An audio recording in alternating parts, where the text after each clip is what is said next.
It's not working well, is it? Not working well at all. Uh-oh. Two people into this. Here we go.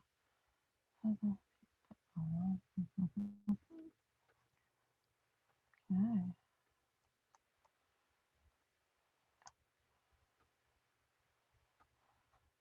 Says it's on custom live streaming.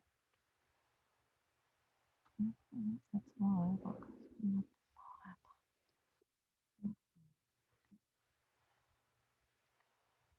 I'm going to leave that off.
All right. So what has happened here? All right. Something wrong.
All right, all. I will be back. Amanda needs to get set up downstairs in the council chamber, so I'll be right back.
Waiting room.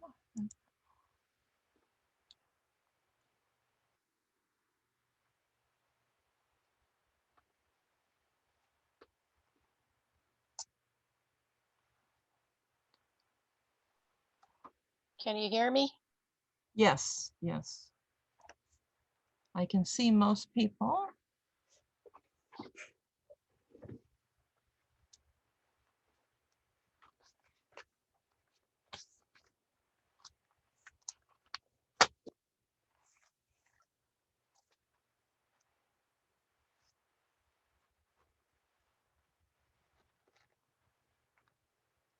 All right, it's 6:30. We all made it, including the assessor's office where the assessor took the Zoom off and I had to put it back on and rescue the flag.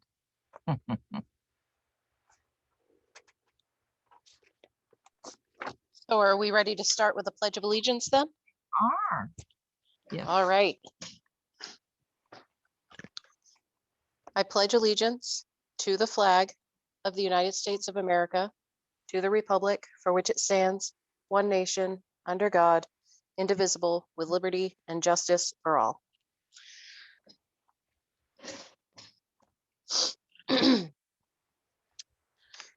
So next on the agenda is to approve the meeting minutes from the March 9th, 2021 meeting. Catherine, I don't think I received those minutes. Okay, I sent out two emails. The first email had just the agenda. The second email had the agenda with the minutes and materials on the budget. So everybody would have the expense summary report. And that second one was sent out on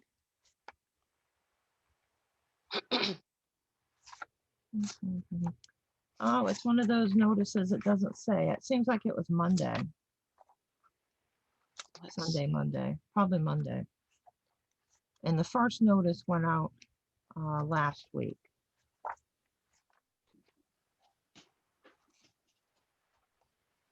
Hmm.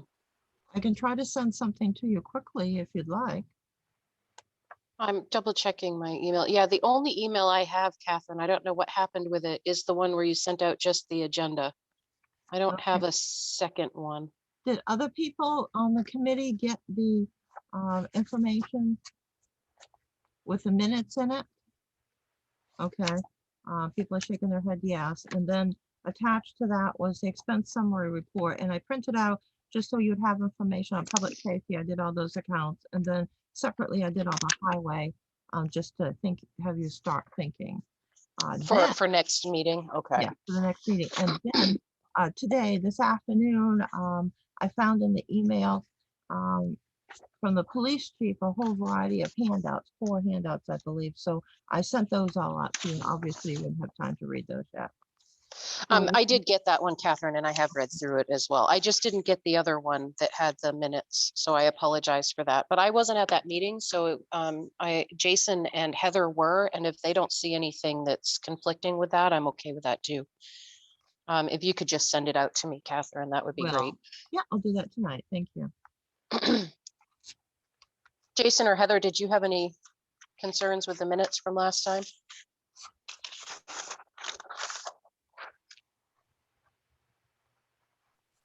No.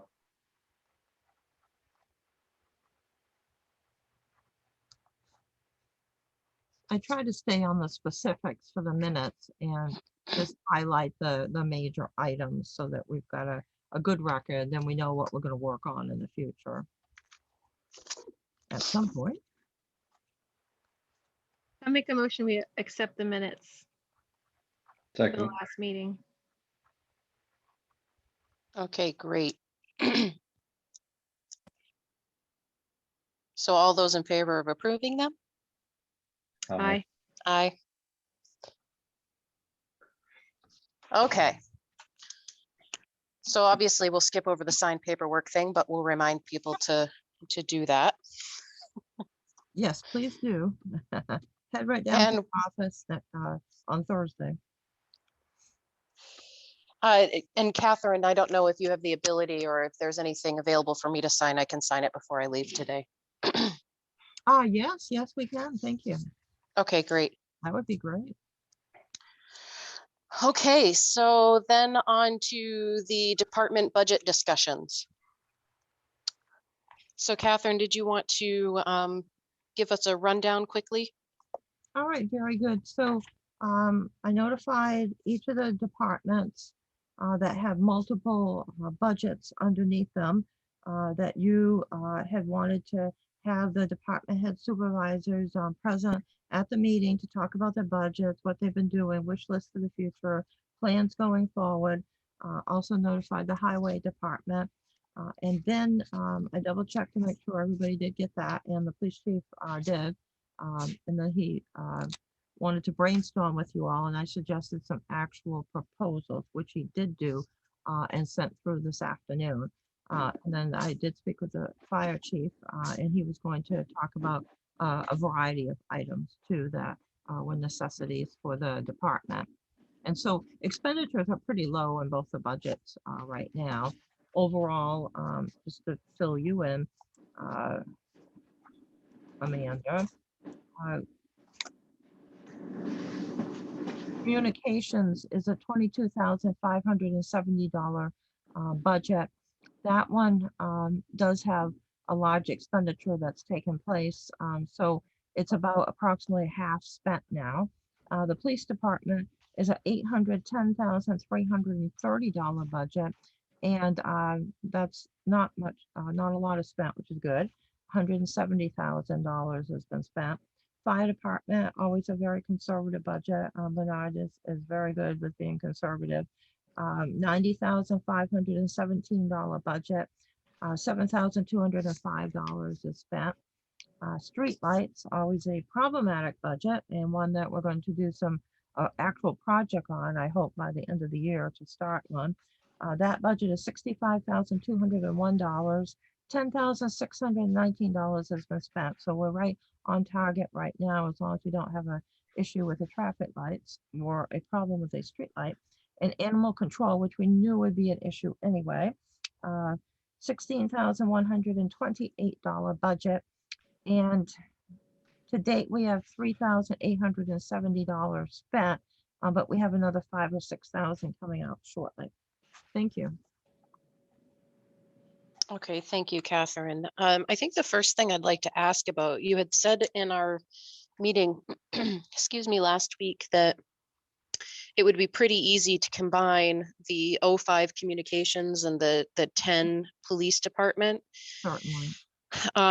So I think that for my first priority for this public safety items is that to get those combined so it makes it easier, especially since it's controlled by one department head.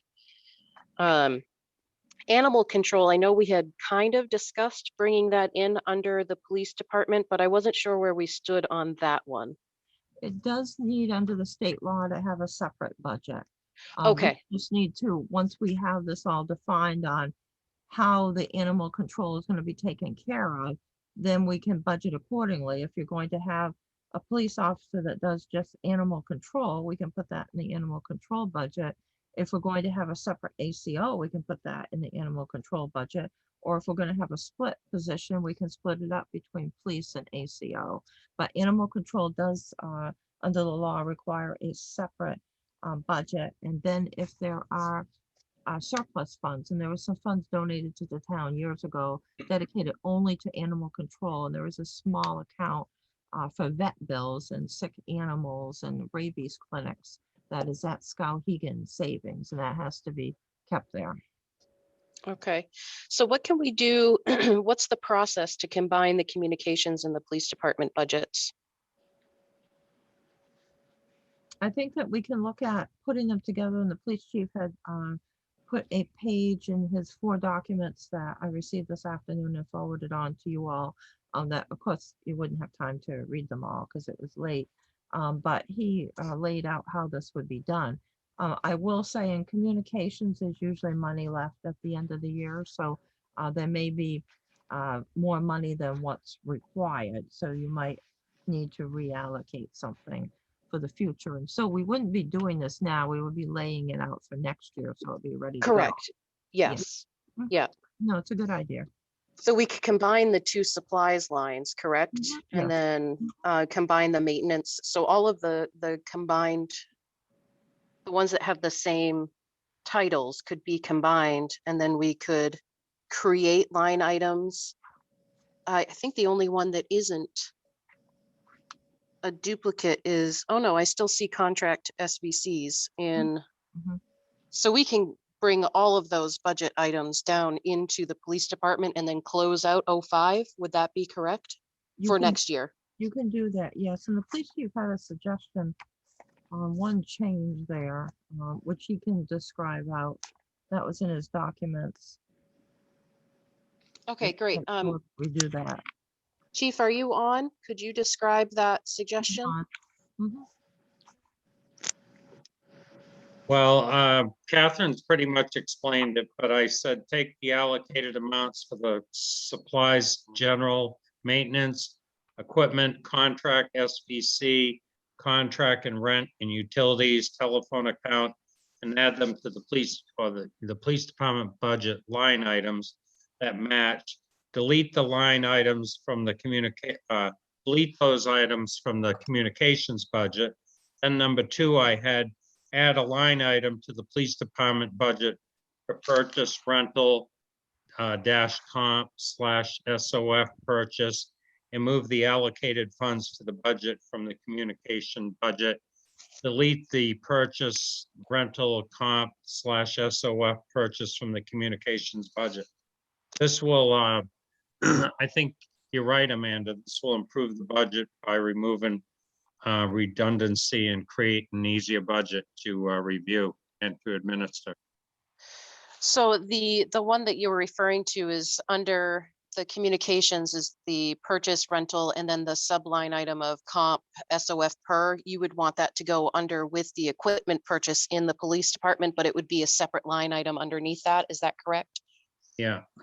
Okay, great. So originally, obviously, there was a purpose for this because you had a dispatch and then it was supposed to be shared with fire department, animal control and all, but in the end, it just ended up for many years, decades, probably being just police. So No, of course. Yeah, that makes should be sense that it would have fine. been separate before. I assume the consolidation of all of the dispatch things is what made that kind of negate. Is that correct, Catherine? That is correct. Okay. So with that, then laying that out, I think that's acceptable. I'd like to hear from Jason and Heather, though, to see what they also feel on this, if they find that to be a good plan.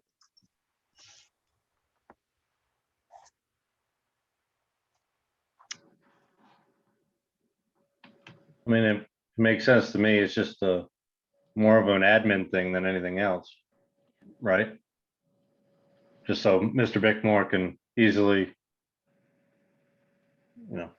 understand what's going on as far as not having duplicates and whatnot. Same guys, same, whoops, sorry, somebody's at my door. The same person's doing the budgets on both of those, so makes sense to me. It's easy now, but it will make it easier in the future. I think it makes sense to do that. I do think that we need to make sure that the items are still, like as those items are brought over, that they're still being allocated to the services that are needed within those service line items too. Mhm. Agreed. And then we can watch this during the year and look at the trends in the past and see if all the funds are actually needed. Yep, that's a good plan. Catherine, can I just ask, what was you said there was a large expenditure that just occurred for the communications department budget? I could see that. I'd have to go pull out the detail to know exactly what it is. We processed a lot of bills. Okay. Was I that wasn't the sure if it was- contractual? It's a contractual one, yes. Okay. Mhm. No, I'm good with this. I think it makes sense. It might be the radio system, Catherine, the police automated records for IMC. I'm not sure if that's Well, one. Yeah, I'm wondering That's, if that's a it's, big one. yeah, I'm wondering if it's not your new system with the training and everything. Oh, yeah, that could be it also, Heather. We were, well, Amanda probably wouldn't remember this, but, and Jason, but our police training online was called JPMA. Mhm. And then we did away with that because we're getting it now through Derigo Safety. And Derigo Safety is doing it for about half the price. So we're saving a lot of money on that. And probably, I'd say the biggest majority of the police departments in the state have switched over to Derigo for the same reason.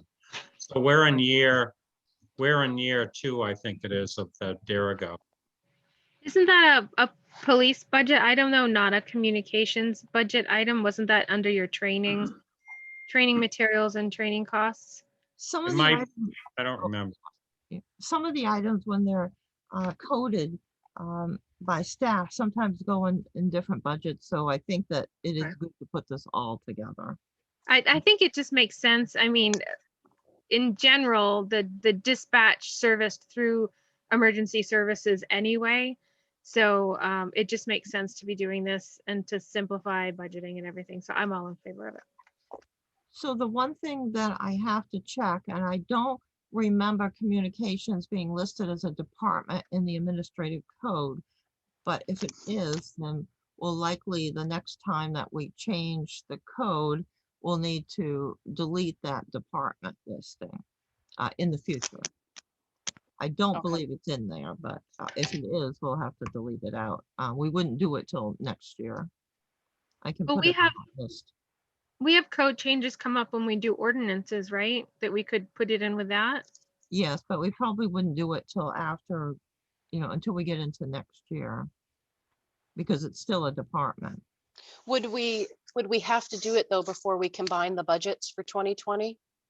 I think as long as we do it close together, we'll be fine. Because it's not as though we're taking money from some other department that's separate from this department. So there would be contested. It's several budgets that are all managed by the same person. So it's Okay, fine. We just make sure we do it all about the same time, which can be scheduled. I'll double check that and make a note. okay, so it sounds like we're all in agreement with that, which is wonderful. We always like to streamline our processes if we can. Next, I'd like to hear what the chief has to discuss with us with his proposals, which I did have a chance to read through and do have some questions on. All right. Well, I guess on the forefront is hiring. And I sent out a document to the town manager, so I don't know if everyone's read it yet or Oh, not. did but- What's that? I freeze? All right, that's the document that I sent to everybody this afternoon. But again, there were 4 documents and we've just received them. So you'll need to walk everybody through this. Well, I guess the biggest thing, without going through every line item, because I could come back to another meeting. I guess my biggest thing is, I just wanted all of you to understand what was going on in the police department and just open up dialogue. And I know that we can't have everything that we want, obviously, but I wanted you to at least know what our needs were, or some of the needs, and throughout the rest of the year, so we can try to maybe implement some of these things. But right now, the retention of officers and recruitment is a big deal. As you probably all know, across the country, it's not just in Maine, it's a huge problem. So a lot of departments are offering incentives for trying to attract and retain officers. So one of the first things I've in the proposal is I've proposed offering a $5,000 incentive to new officers that we could split between this year and next year. We could do the same thing for, if we get a certified officer, an officer that's already a blue pen, we call it. So if I attracted an officer, say from Bangor PD or from Portland PD or wherever, they're already certified. I don't have to send them to the academy and probably save about $40,000, giving them a $5,000 incentive award, incentive to come over here, half this year, half next year. Same thing for a new hire. Also, that was the first thing I was going to propose. The money that we're saving, we're down an officer right now. We'll pay for it out of our budget with no problem. I had proposed the same thing for the reserve officers. We give them a bump and a little thank you. We give the full timers a $1,400, whatever you want to call it, bonus for retention and morale. And of course, they'd be taxed on that. We do the same thing for the reserve officers. These are all things to try to attract and retain quality officers. And maybe we can snag someone who's a blue pen officer and have to not send them to the academy. I've already got one officer who came to us because his dad works for the PD. As far as advertising, I really didn't have any luck on the Maine Criminal Justice Academy website in the past. That goes statewide. That's where everybody advertises. It's on there now. It's been on there now for the last, I don't know, week and a half, almost 2 weeks. So I wanted to do that. I also wanted to talk about upping the pay for the reserve officers. We did it a couple of years ago. And understand that some of my reserve officers, they may only work 8 or 10 shifts a year. So you're not really talking that much money if you give them an increase of $2 or $3. It's not that much money.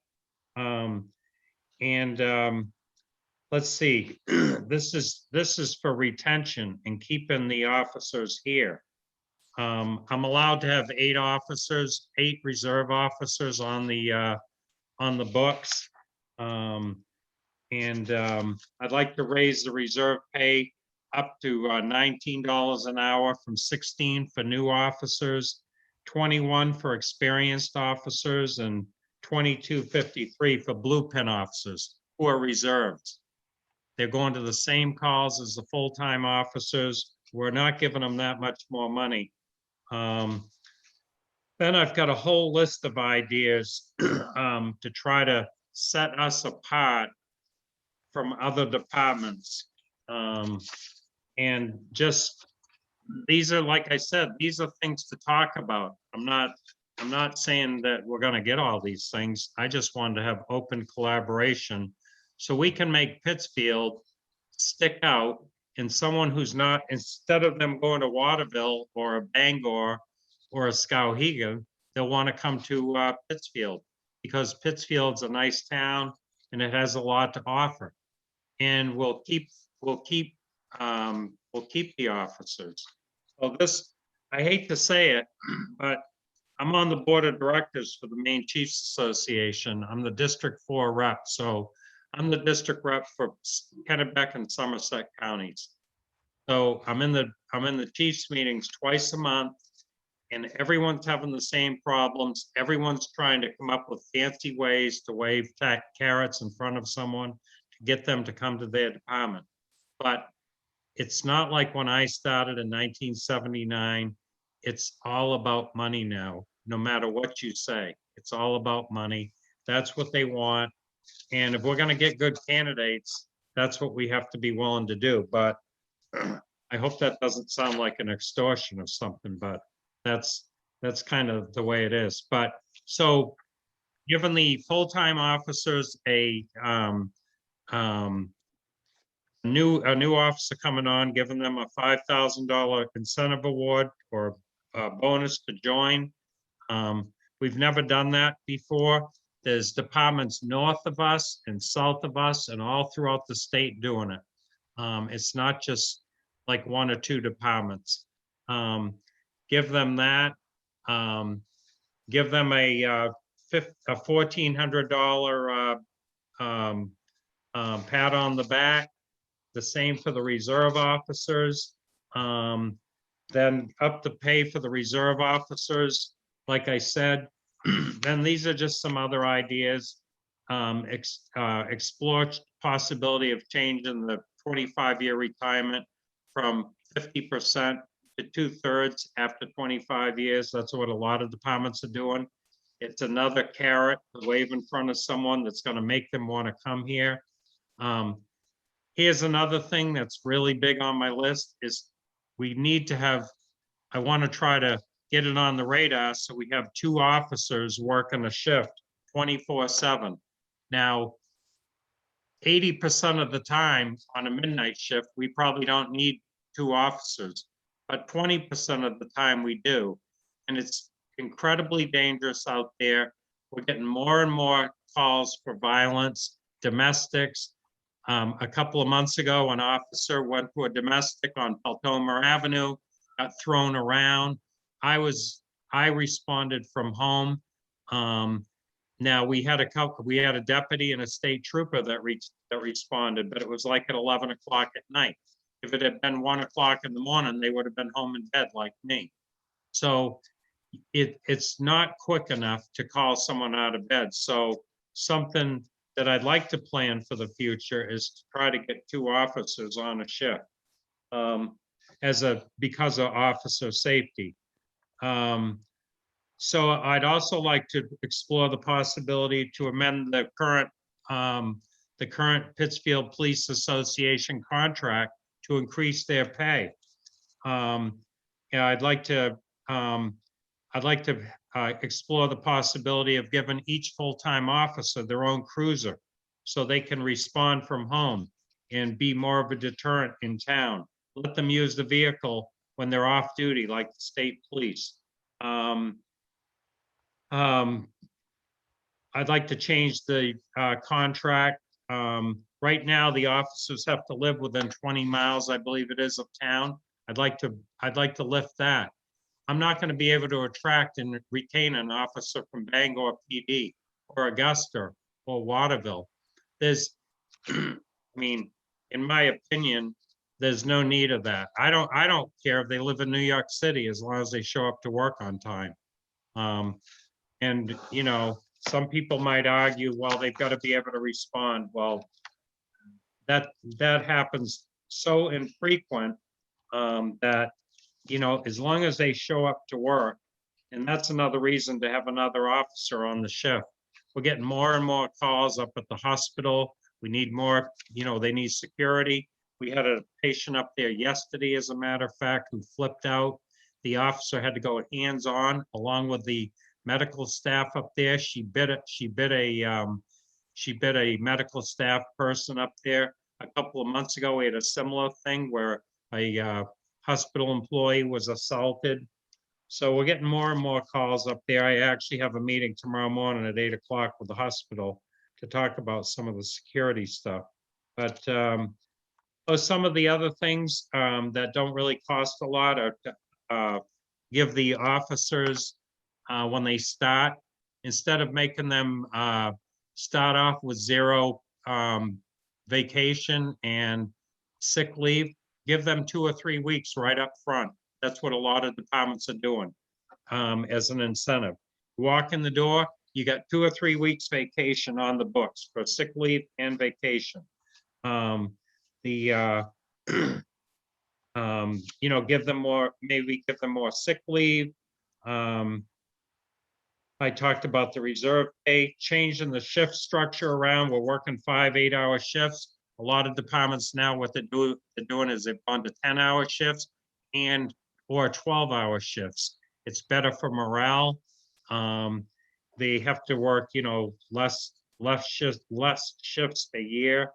The other thing I'd like to be able to do as chief is to pay my reserve officers for mileage. I'll give you a example now. My reserve officer, Ryan Warner, is a medical student at the University of Vermont. He drives here from Vermont, 5 or 6 hour ride. During Christmas, the holiday, he bailed us out. He worked at least one double shift. I think it was two, I'm not positive, but I know he worked at least one double shift. He's coming in a couple of weeks to help us out because we're down one full-time officer now. One's been out for a month and a half on sick leave, medical. I got another one going on vacation. It's been planned for over 2 months. He's going out of state. So I've got 3 shifts to fill. My officer's coming all the way to Vermont from Vermont. He's on his break, but it's going to be a benefit for us also in 3 years. He's going to be the only doctor who's also a reserve officer in the state. I can guarantee you that. Medical doctor. So I'd like to have the benefit of paying him his mileage when he comes, just as a nice incentive to, hey, I'm going to pay for your gas at least to drive here. We're not talking that much money. We're probably talking, well, he's got an electric car, so I don't even know it'll cost us any money in gas, but it's probably going to cost, it would probably cost $20 or, $30, cheap money. Let's see, I'd like to look at pay incentives for obtaining college degrees or reimbursement for classes for officers who go to class. A lot of departments do that. I'd like to offer them night differential pay, dry cleaning allowances for the uniforms, gym memberships, monthly wellness allowances to be used by the officers if they want to take yoga classes or go to massages or whatever. This is, it may sound new to everyone, but this is what departments are doing, and it's cutting down on sick leave for their overall health and well-being. So those are some of the big things. Also, I'd like to just talk about a couple of other things. I don't know what I did with it, but I talked last year about our watch guard system. We got 2 grants for, I think, $10,000 or $12,000 each that we were able to secure grants from emergency management. So I wanted to use the money, part of the money that we had allocated from the capital budget to buy a server to hold all the video that, this is the video in the cruiser, and then the body camera that the officer wears. So I want to get a Wi-Fi system, so when the cruiser comes into the station, it will automatically download from the cruiser into the server in the station house. And so I have an approximate quote for around $4,200 for that. So that's something that I brought up last year about using some of that money for that, because the big ticket item is being paid for with the 2 grants. Oh, let's see. I've talked about the comprehensive plan for the recruitment and retention, and I'd be happy to meet with any of you individually and just kind of go over it a little slower. Station upgrades, I know the floors are bad. I got the I don't know who sent it, but I guess Catherine told me one of you was concerned about the steps in the station, and they are horrible. So we had a guy in the station today to look at the stairs, and then the floors. They haven't been replaced since the building was built in the late 70s, whenever it was.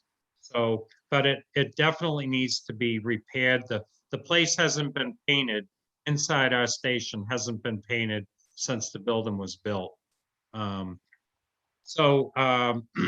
other things I want to talk about, for this coming budget. That, I want to talk about the chief's pay, the chief's time off, the laptop and the chief's cruiser. I don't have one in the cruiser. So I also want to talk about laptops for outside of the cruisers to get maybe, and I might be able to get a grant for this. So it would just be something like the WatchGuard system, the videos, the video systems in the cruiser. We had allocated the money for that in the capital budget. Like I said, though, I was able to get 2 of those grants for like around $25,000. So we didn't have to use that money.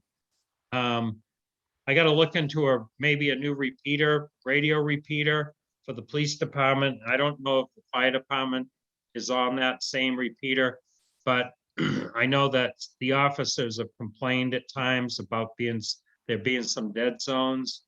I'd love to get a police dog at some point, and that would be like a carrot for an officer. There's not a lot you can do in a department this size. We don't have detective bureaus, we don't have specialized units. So it's just something to keep someone's morale, and maybe have a canine that's trained for something different, to track for if we have a missing kid or something like that. I already talked about the Wi-Fi to download the videos from the cruises to the server in the station. The actual Wi-Fi is only about $300 approximately, but we'd have to buy a server, and then we'd have to buy, I guess that's about it. So those are some of the things for the police department to, like I said, I just put this together in the last few days since I got the email from Catherine last week. So I just wanted to have open communication with all of you, and I invite all of you to come to the station and see the station. And, I tell everybody I worked in big cities and all that, but I've been in a lot worse stations than ours. And just because you work in a big city, people think, oh, they've got all this fancy equipment, and they don't always have it. So with a little TLC and a little money, we can, snazz ours up a lot. Now, one thing that does concern me about our station, yesterday, I have a prisoner in there. He's got to go to the bathroom. We only have one bathroom in that station, which to me, long range is something that we ought to be thinking about for down the road, maybe a different station and in a different location. Walking down the road, in a few years, but just to put that in your heads that, maybe we need a new public safety building down the road for the fire and the police or whatever. But those are some of the ideas. Now, what I haven't done, and I usually do, is I usually float this around to the full-time officers and the reserves to get their input. And I like to do that, and I would like to do that. So if we can meet again sometime down the road, I think it's a great idea that you guys are doing this far in advance, so you can hear me and hear some of the concerns and the needs that we have for the future. And I guess the biggest thing right now, though, is the having the ability to pay the $5,000 bonus. I don't know if it'll solve the problem. When I sent the email to Catherine, I said 5 or 10,000. That's what I had said, but I'm like, okay, well, let's start with 5. Because there's departments that are offering $15,000 bonuses, $10,000 bonuses. And it seems like a lot of money. It really does seem like a lot of money. But when you start, we put a new officer through the academy, and then he decides he's going to jump ship. He or she's going to jump ship and go to the state police or go to the sheriff's department or another municipal department.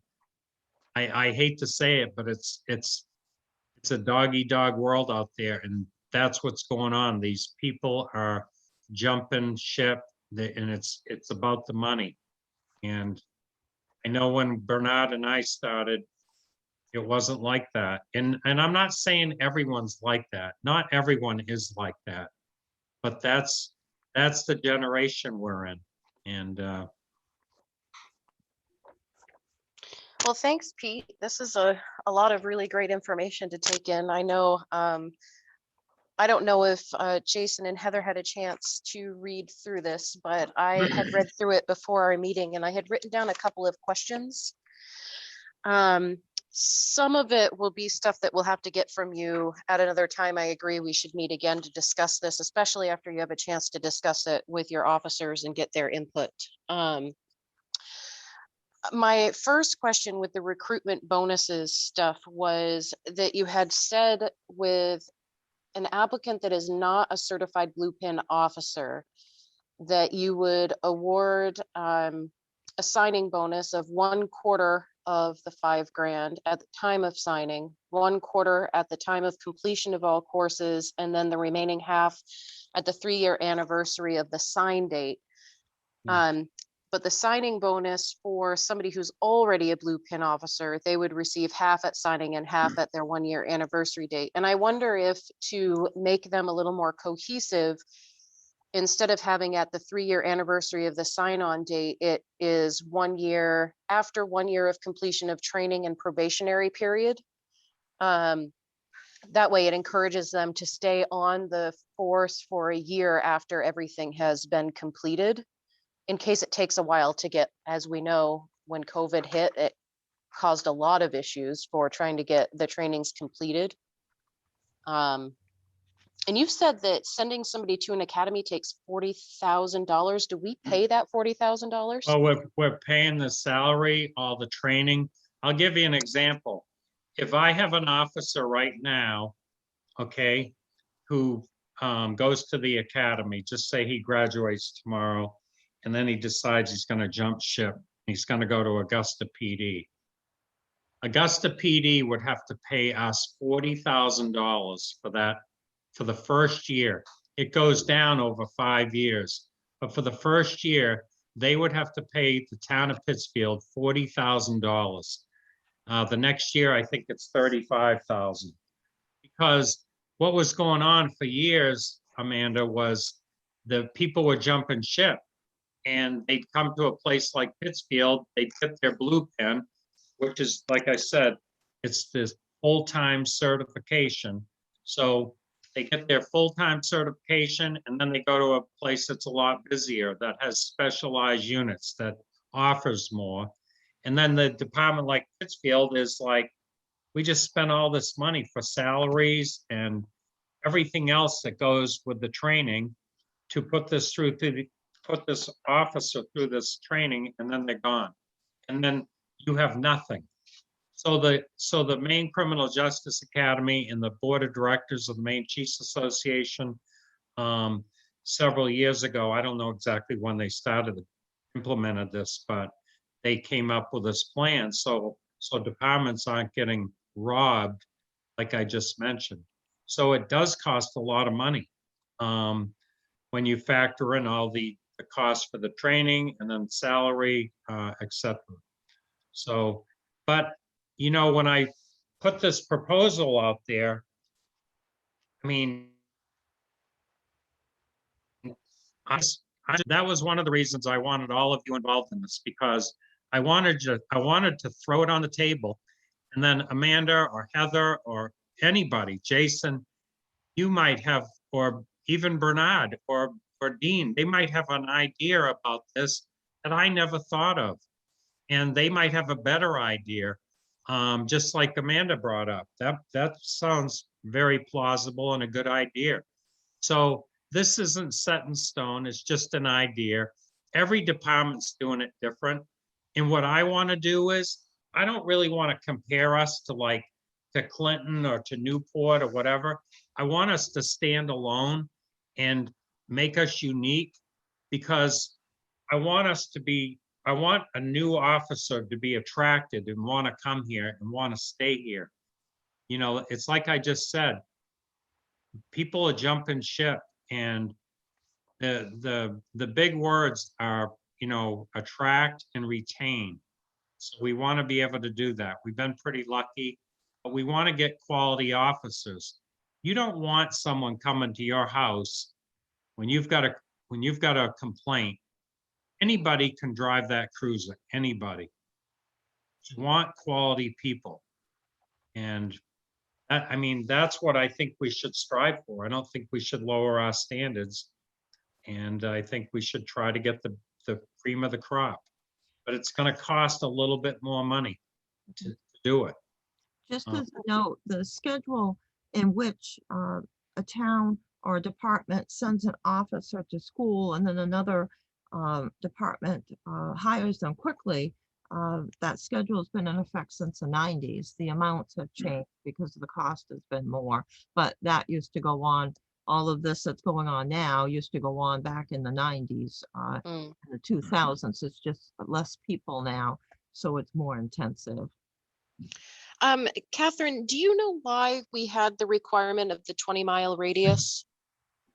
I was informed that that was in the contract and the officers advised me, so we wouldn't have people living down in Augusta who were part of the department and then traveling all the way up here. And then, you know, having trouble getting here on time, or if they were called in, having, you know, extensive time getting here. And also to have them be more of the community with more of a intent that they would move to the area. Well, I understand that. I think in this day and age, though, most departments do not have that.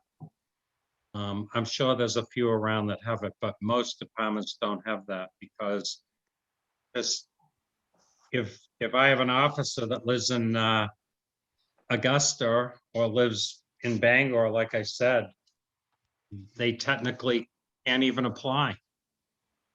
Well, they So, can, they just need to move here. It's the same thing Yeah. for town managers. no, but no, they have to, yeah, they can apply. Of course they can apply, but they would have to move here. And if somebody already has a house in Bangor and they're established and they've worked for Bangor PD for, you know, I didn't even bring that part up. That's another thing that I should have brought up.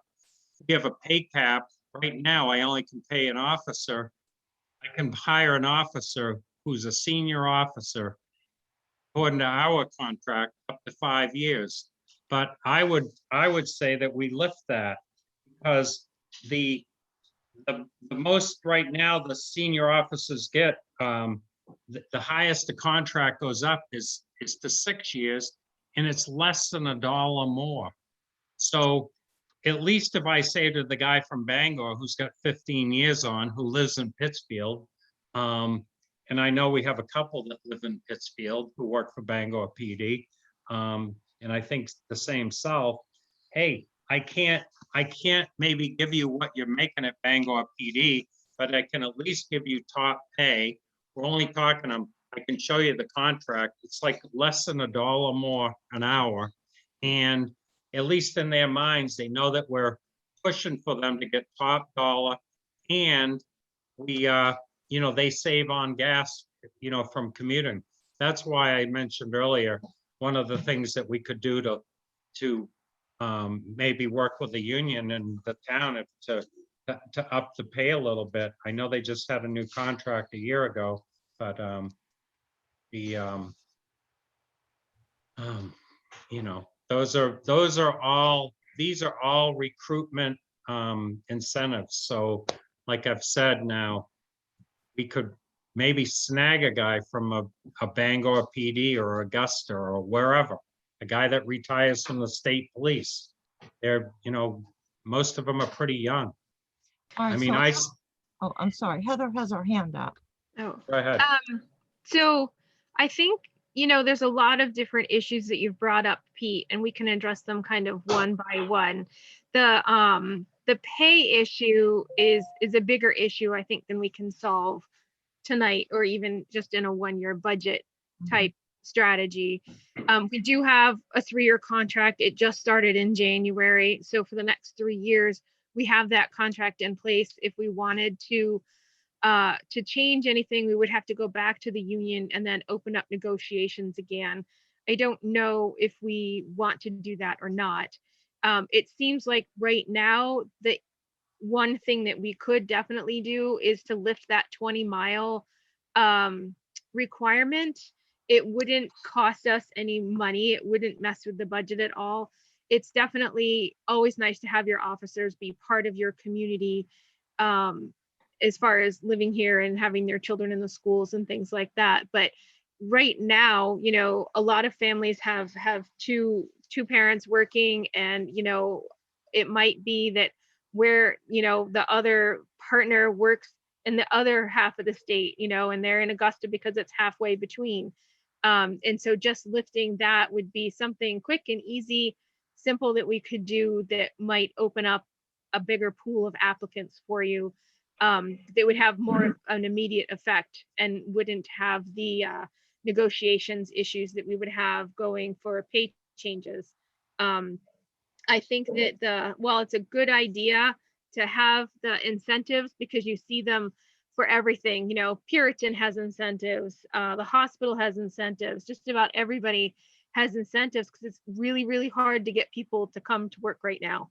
And especially where there's such a shortage of officers to begin with. I think that lifting that 20-mile is the first thing that we should definitely look at. I agree with that.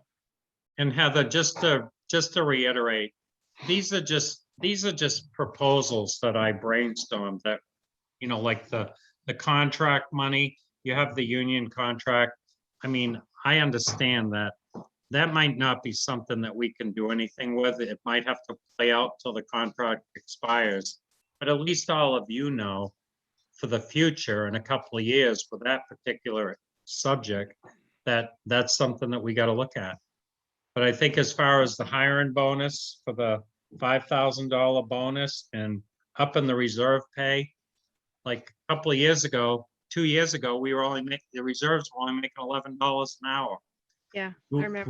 We increased the pay, and like I've said, some of the reserves, I wish I had an average of how many they all work a year, but some of the reserves only work like 8 or 10 hour shift, 8 or 10 shifts a year. So if you up their pay $4 or $5 or $3 or $4, you're only talking $200 or $300 a year. It's not a lot of money.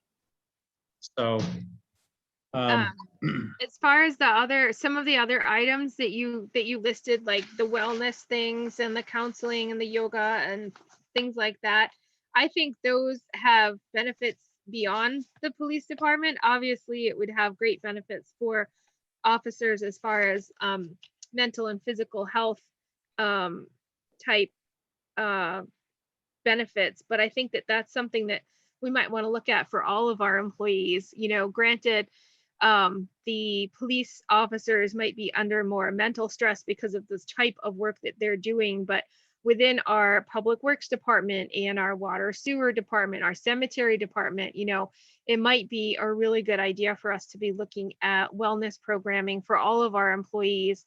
Even people that sit at desks all day, you know, that can impact your body in different ways, and the stress of dealing with customers every day. You know, those programs might have benefits for all the employees, and it might be something that we would want to look at on a broader scale than just the police department. Catherine, do we have some of those services available through our health plan already? We already have some of those services available, and there are items that the employees can partake of under the Employee Assistance Program, which is a wonderful program. We promote it 4 to 5 times a year. Not a lot of people use it. I'm started to mandate its use to assist people, and the people that have gone have been very happy with it. So I think the word will spread. So some of these things are available. I would note in 2 prior towns, we had a wellness program.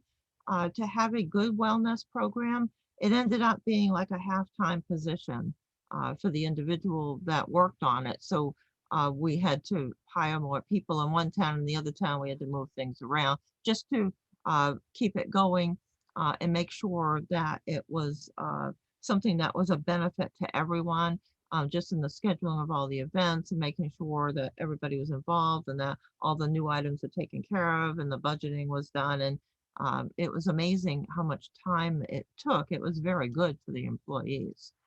Just so that- that you know.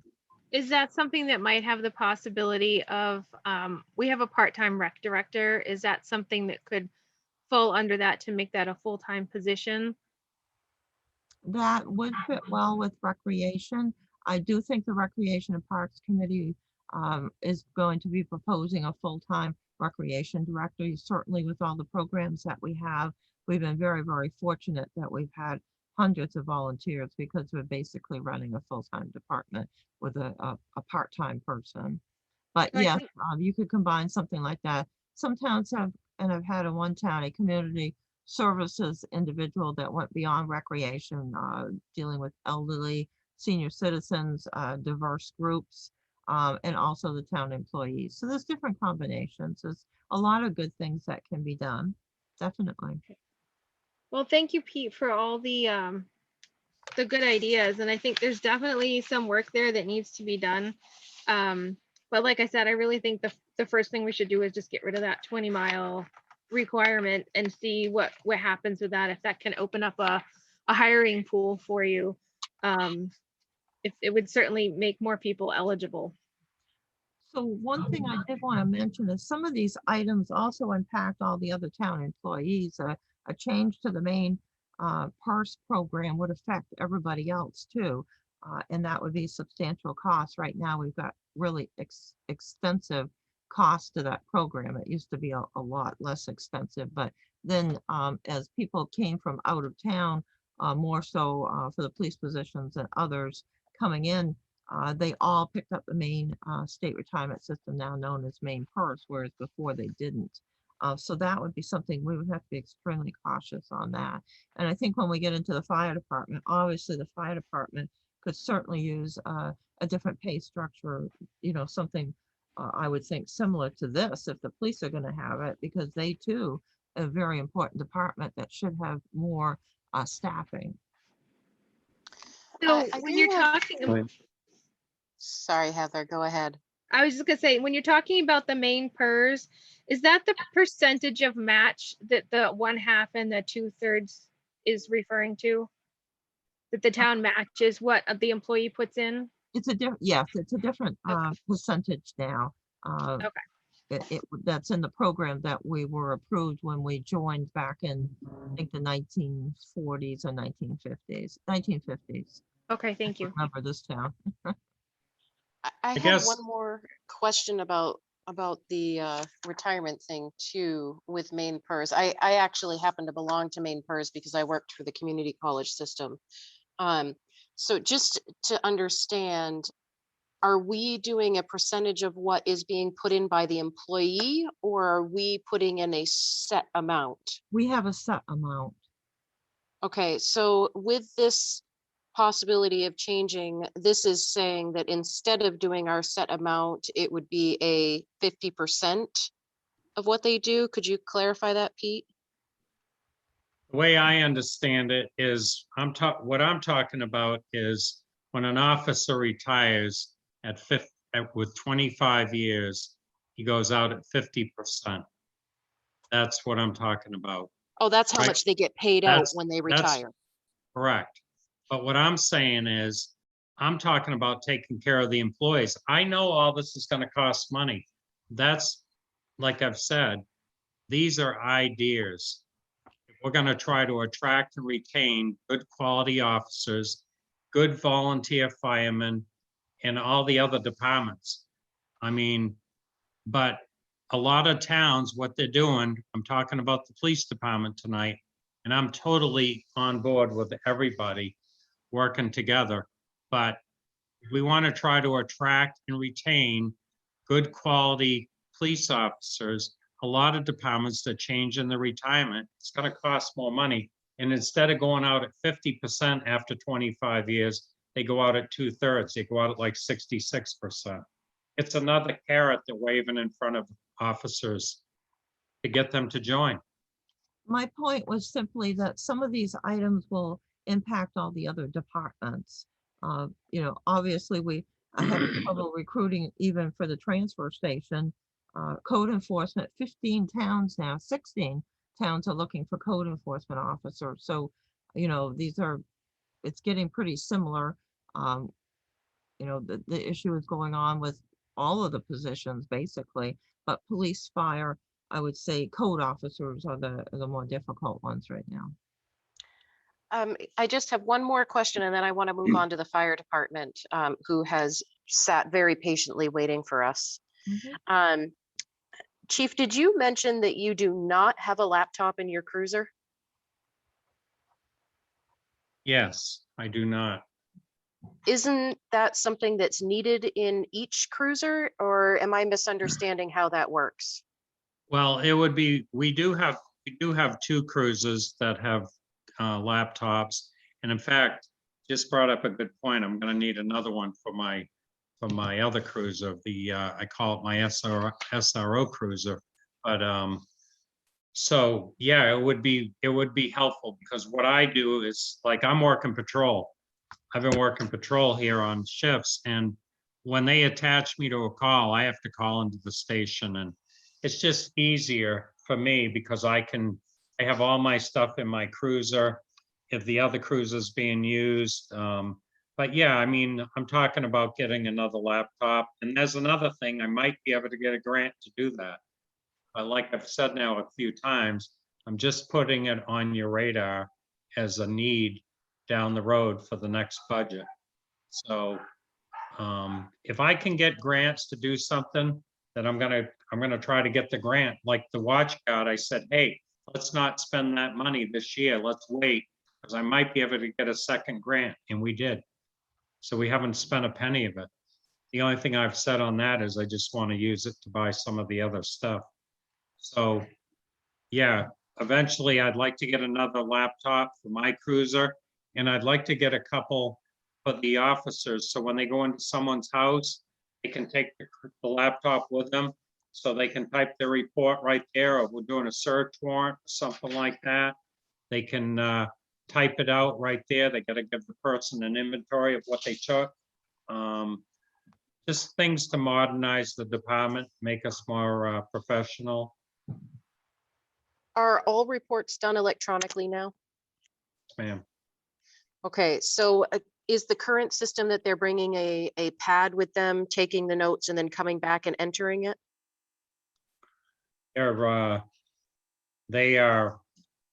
They do it always. Some of them, type notes, some of them, they do it different ways, but eventually it goes into the police records system. It's called IMC.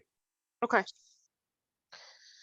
Well, thank you very much, Pete. We really appreciate you being here and presenting this. I definitely want to set up another meeting and have you have the chance to talk with your officers and get their feedback as well. Yep, I will. Jason, you have been awfully quiet. Do you have any questions?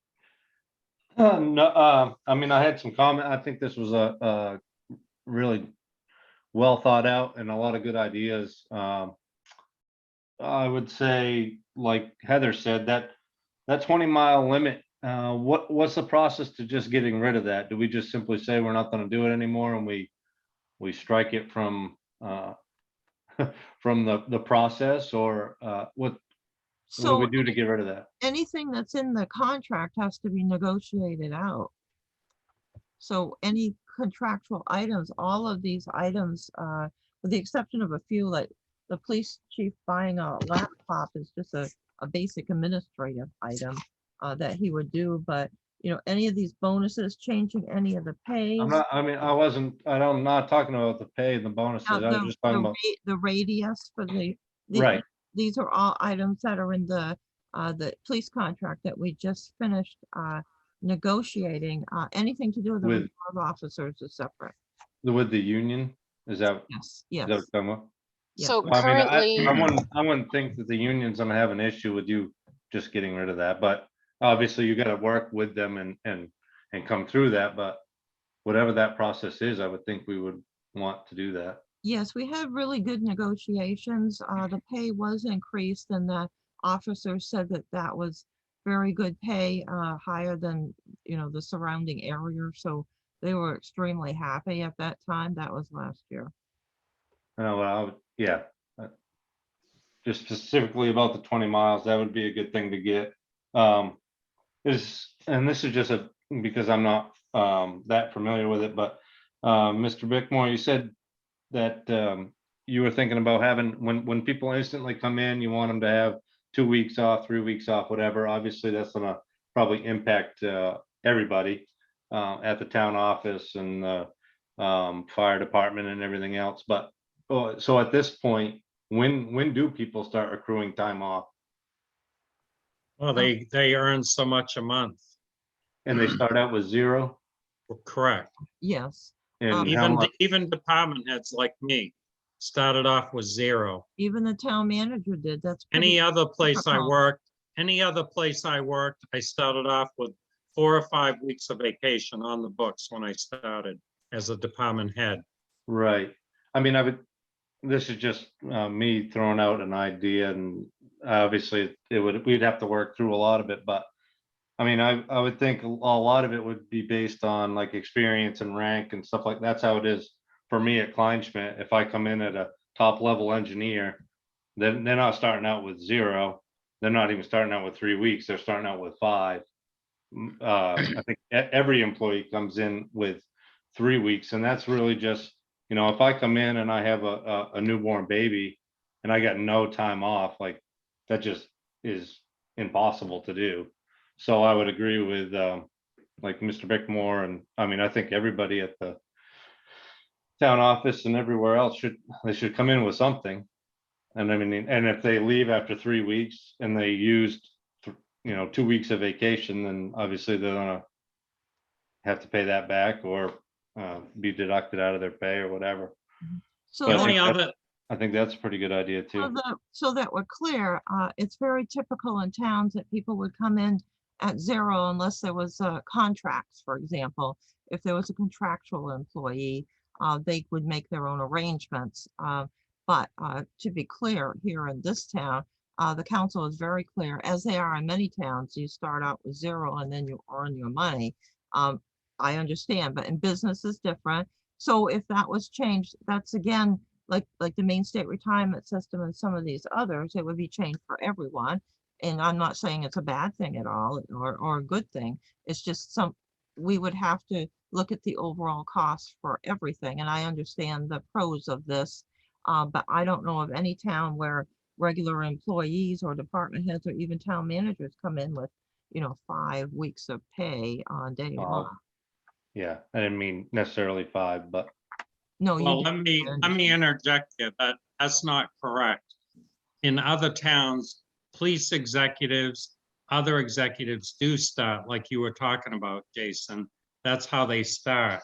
And an officer that comes in who's a chief from another department, most municipalities, they do start them at like how you're saying. And I don't think I don't mean this bad against any other department, but the police department is the police department. And we shouldn't be compared to every other department in the town. We shouldn't be compared to the rec department or other departments. You got police officers, they're trained, they're going to life-threatening situations. If you hire firefighters, the same thing.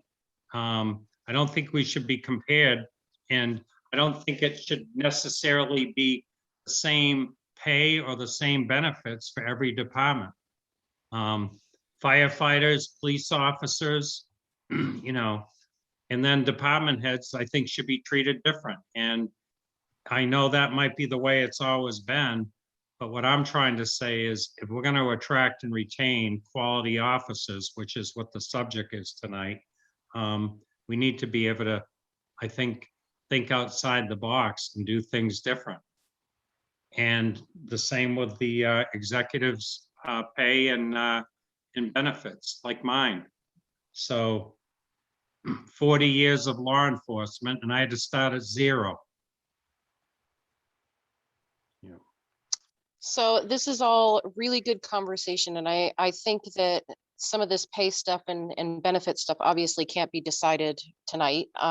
Probably not even in the next year, given that they're all contractual things. But I think that it's stuff that we definitely want to consider going forward when we start discussing the next contract. I do, however, think that we should see about Catherine addressing that 20-mile radius thing with the union.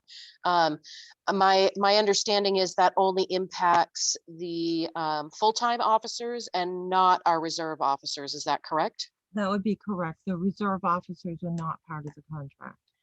Okay, so I don't know what the process is to try to talk with the union about doing a potential amendment just for that specific thing. We don't want to open up the whole contract, but a potential amendment just for that, because I'm sure the union understands as well that we're having a hard time bringing in officers to replace the ones that have left for whatever reason. And I would hate to turn somebody down simply because they own a house in Bangor and they don't want to relocate. An extra, Catherine- what, 10 miles, I think, Well, I- closer? I think in that case, Amanda, what you would do if you had that situation, you know, in another town, we talked to the union and they agreed to, the person would come in later on. They wanted their children to finish school in one place and then they were going to move. And so that was all agreed upon. So, you know, arrangements can be made or items changed.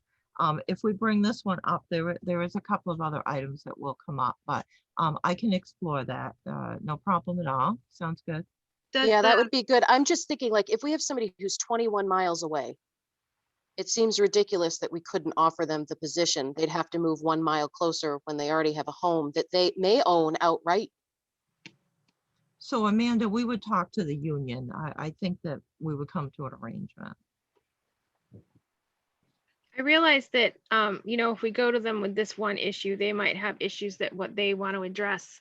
Yes. And we don't really want to open a can of worms and a lengthy discussion about it. But I do think that to have things be clear and consistent across the board, we would be much better off going to the union and saying, we want to negotiate this issue and only this issue in order to do this, and not have side agreements or an exception here, an exception there.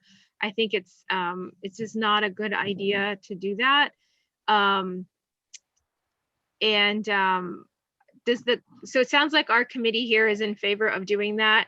Do we make a recommendation to the full council, and does the full council, as a party to that contract and approving that contract, need to take a vote to approach the union to reopen that issue? All right, so generally, it works, so the Labor Negotiation Committee, which is what I explained to Pete on these items, should be broached with them. And so that did not happen. So I think we should do that now. So we've got other people involved, and then the union will know what's going on. And then we can broach this. I mean, they were exceptional to work with on the labor negotiation issues. I wasn't involved in the labor negotiations, so I wasn't privy to everything that happened, but I did write up a memo for this meeting to, you know, to send it to the union, because I want to be fully transparent with them. But, you know, as far as the living radius, I mean, that might help a little, but you know, like I've said now 5 times, these are ideas, and the big ones are going to be the money, offering the bonus, the $25,000 bonus, and some of those things.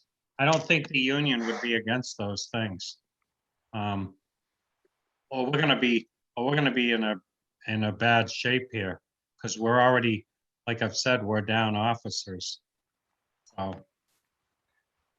Mr. Bickmore, is this something that can you like, maybe break this out as to what things are part of the union contract and what things aren't? Like Sure. itemize it that way, and then maybe when you talk to your officers, get them to maybe prioritize what you and they see as the most important to maybe like least important, and then we can maybe attack it that way. That's just an idea, but It's a good Because some of idea. this stuff, I have no idea, you know, you can propose it, but if it's contractual, then maybe we can't really change it, or we want to lump those things together and go to the union with, hey, we got 1, 2, and 3 things that we want changed, but just those 3 things.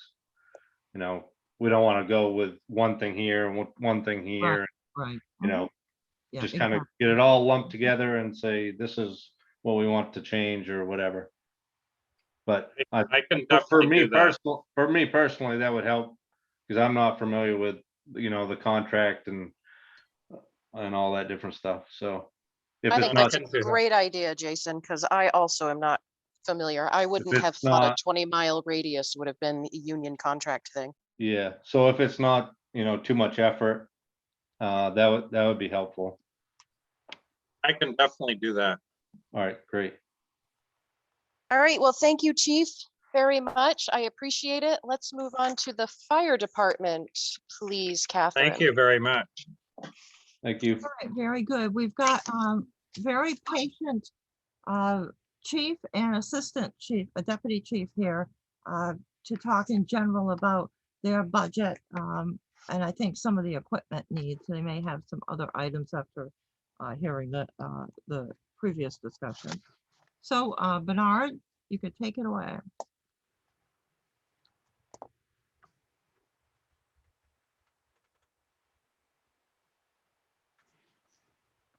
He's getting himself unmuted here.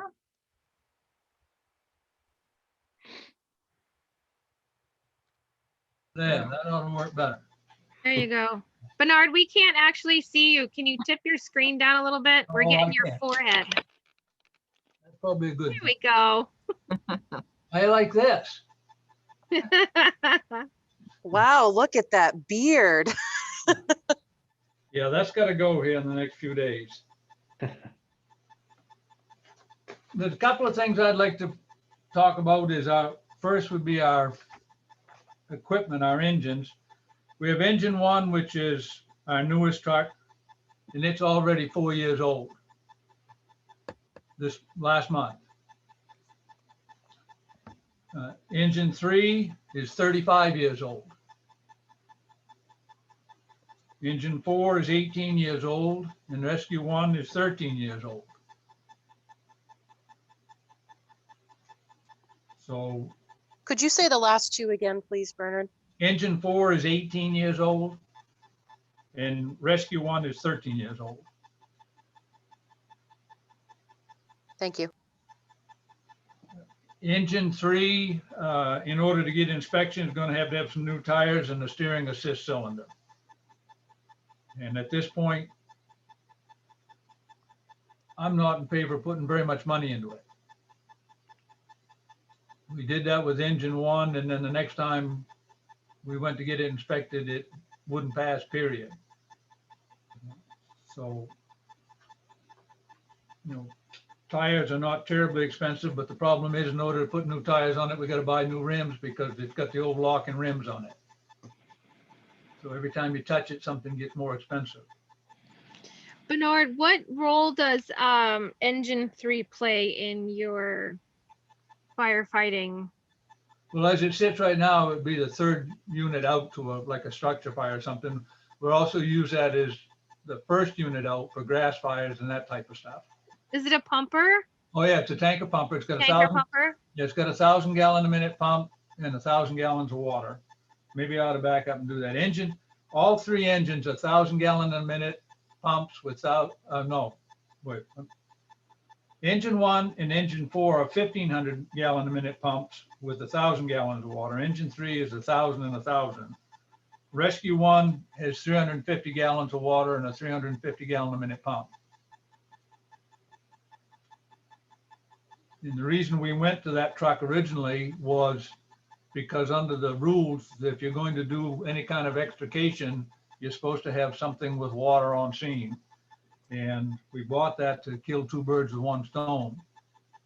Excuse me. What we found is that in the wintertime, everybody's a lot more comfortable with engine 4 sitting there to stop somebody come sliding at us in that little truck. In the summertime, we run that. In the wintertime, we tend to run engine 4 on the interstate. Does that leave, if it's not usable, does that leave a big hole in your capability do Well, you think, right what it, now? what it does is when the insurance companies come in, they get all bent out of shape about it because now you're down 1,000 gallons of water and 1,000 gallon pumping capacity. Mm.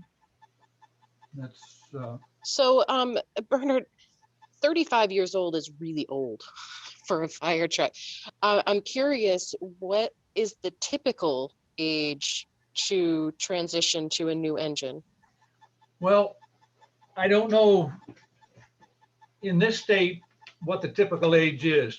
I know we tend to run them older because, you know, for example, back 10 years ago, Burnham ran less than a call a month. Well, that trucks didn't get the beat in hours take.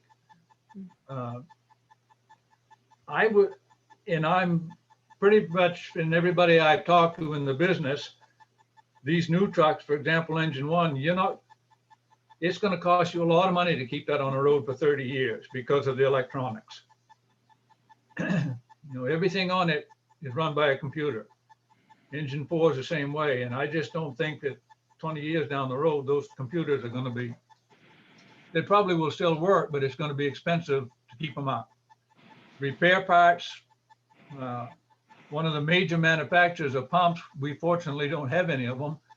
And one of the most popular pumps that they manufactured as of about 6 months ago, they no longer going to make repair parts for them.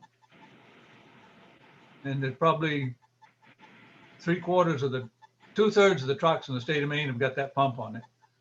And In the that's smaller departments. engine 3, Bernard? Say again? Was that engine 3? I'm sorry, my thing froze, so I only heard part of it. Was it engine 3 that they're not going to make the pump No, for no, anymore? we're fortunate we don't have one of those pumps.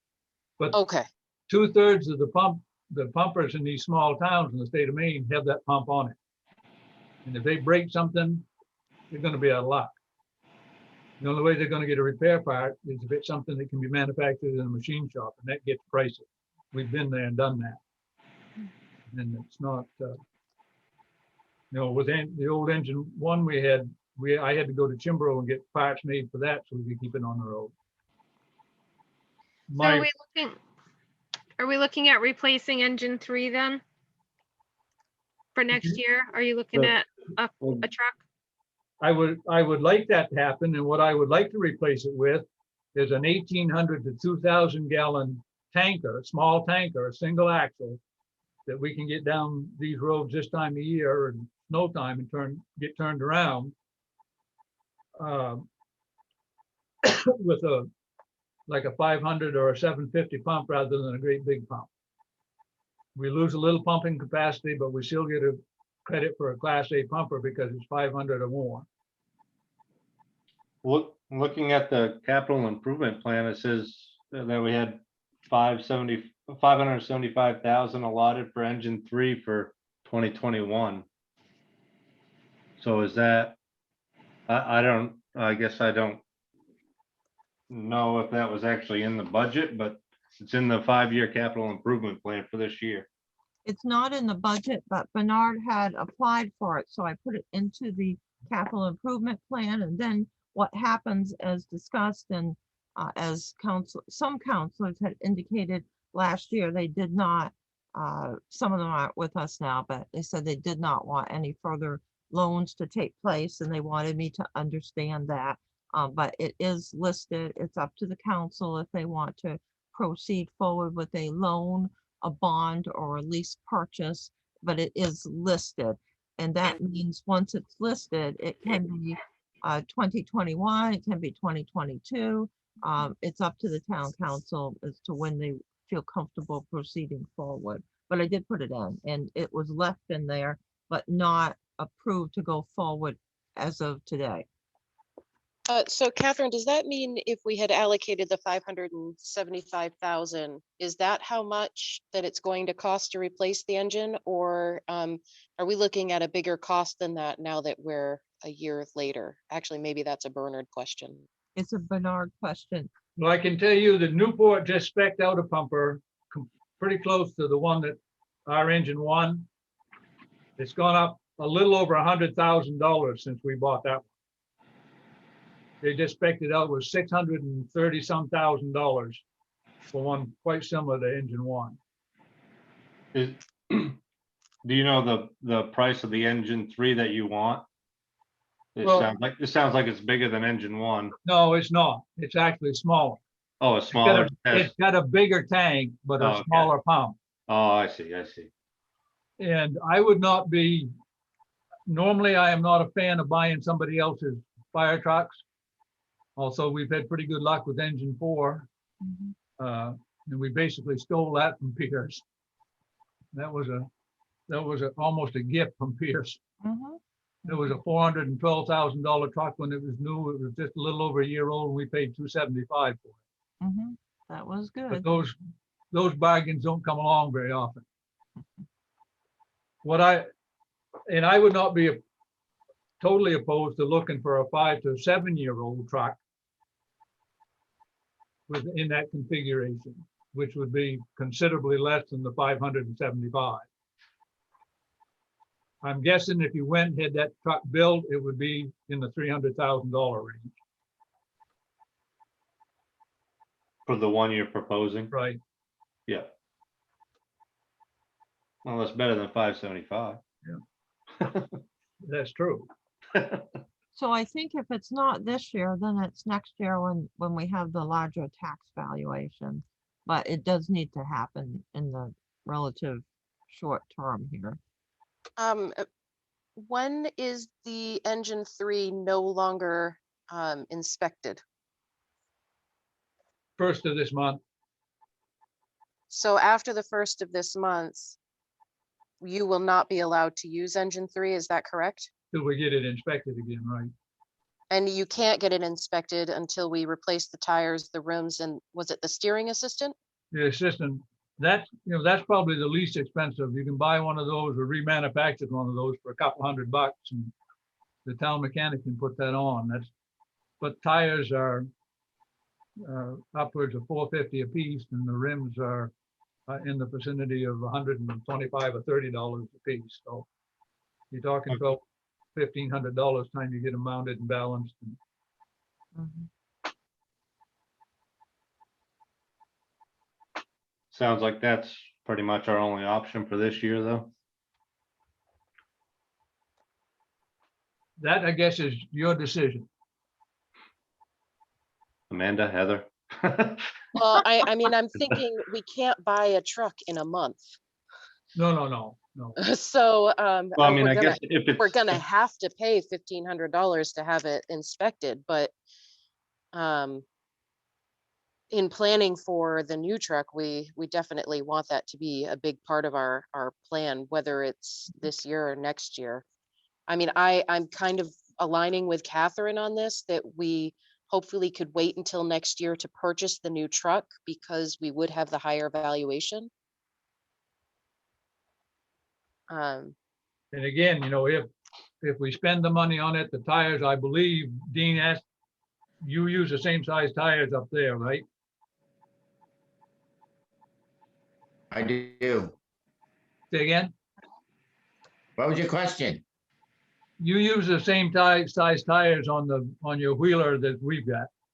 Yes, So if we put new tires on it and say 6 months down the road it dies, we could always take the new tires off and swap them to the highway trucks. yes. Yeah, Just one of the trucks.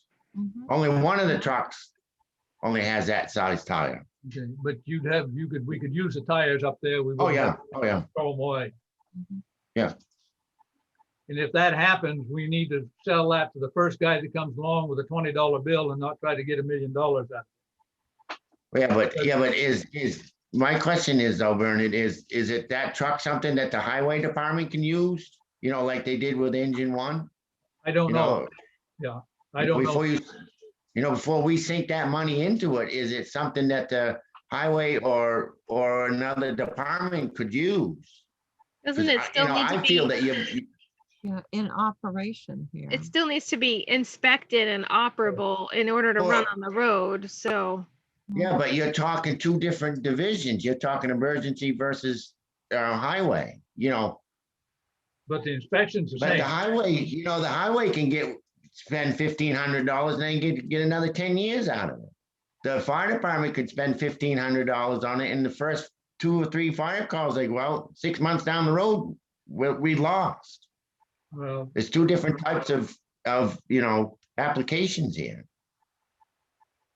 but I think that under the circumstances right now, that we need to put the tires on it and fix it. And Yeah. so we have it Yeah. until somebody makes a decision whether we're gonna buy a new one or not. Catherine, are there grants available to help with purchasing of fire trucks So for volunteer Bernard- fire departments? Bernard and Dean and Deborah have worked, and I have worked very hard on that. Depending on the town, the number of calls and a number of other items of your population, your valuation and everything.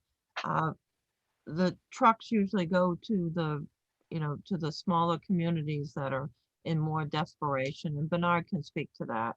I done last year that if your truck wasn't 30 years old and the only truck you had, they wouldn't even consider it for a grant.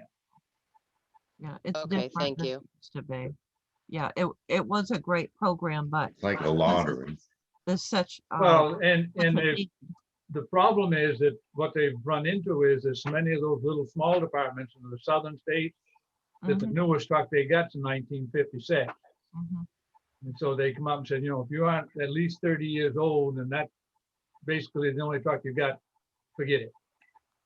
So wouldn't it be a good plan that we would have Bernard and Dean start putting specs together and put a little search team together, committee in-house for bid specs for the truck, understanding that we're headed toward next year, early next year. That way we get ahead.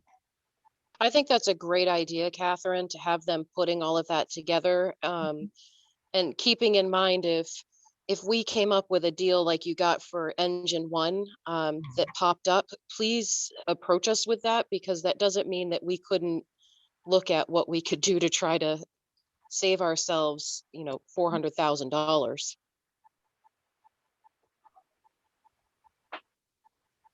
The other thing big expense item is our SCBA's for our old 3s. They're getting tired.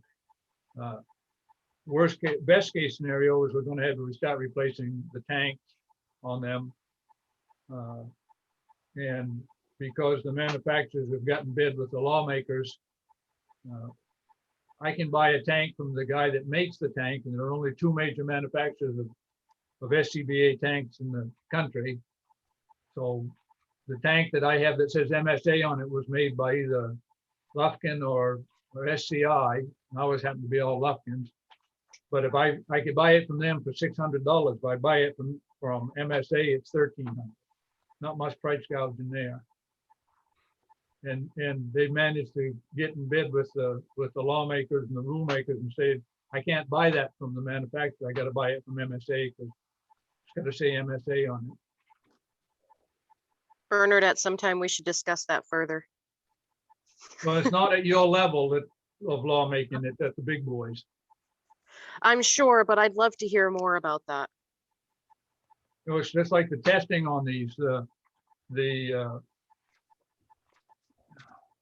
DOT, federal DOT granted an exception 4 years ago, I guess it was, 3 years ago, that they could use a new way to test them rather than put them in a tank and see if they blow up.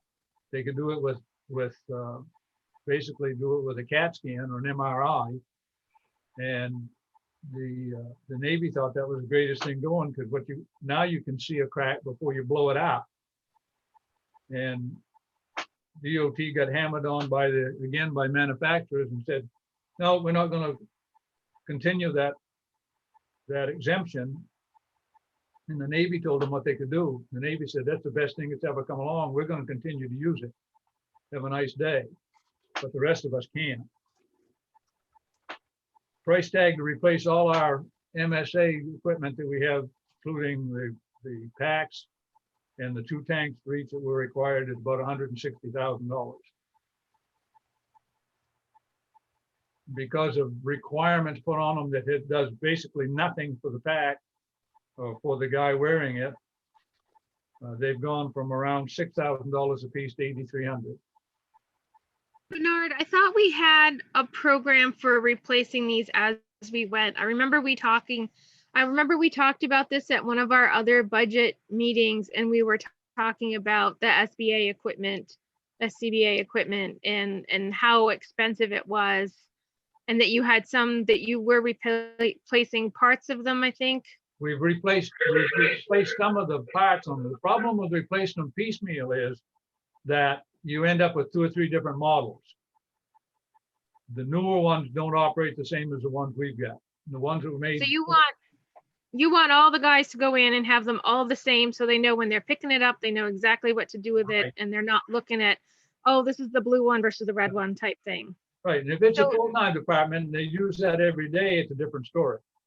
So this is basically something that we should have in your reserves, that we know, like, set aside some money each year for this as a reserve item, because it sounds like it's much more predictable and much more frequent than something like a fire truck, and something that we should be planning for each Right. year, knowing that they only last a certain amount of time. So the tanks right now are only good for 15 years. Now, supposedly they're coming out with a 30-year bottle. I don't know that. So that's about $10,000 a year we should be putting aside if it's gonna cost about $160, 160,000. And they last 15 years, Well, so the it's a packs little over themselves will 10,000. last longer than that. The pack will probably go 20 years. But the tanks are gonna have to be replaced at 15 years.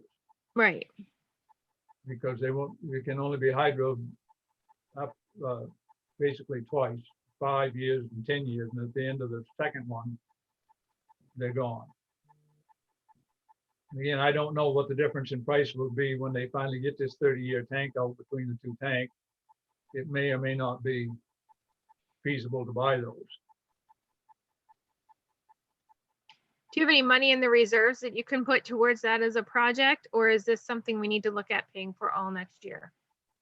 What I would like to do is, I have found some used tanks that have been, they're certified tanks, they're all hydroed. They've got about 7 years left on them.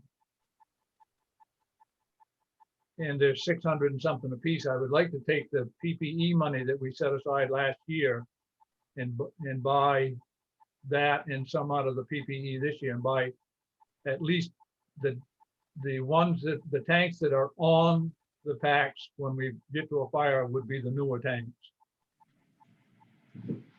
So we'll need to use your reserve money for the used tanks. You have $61,737 as of March 31.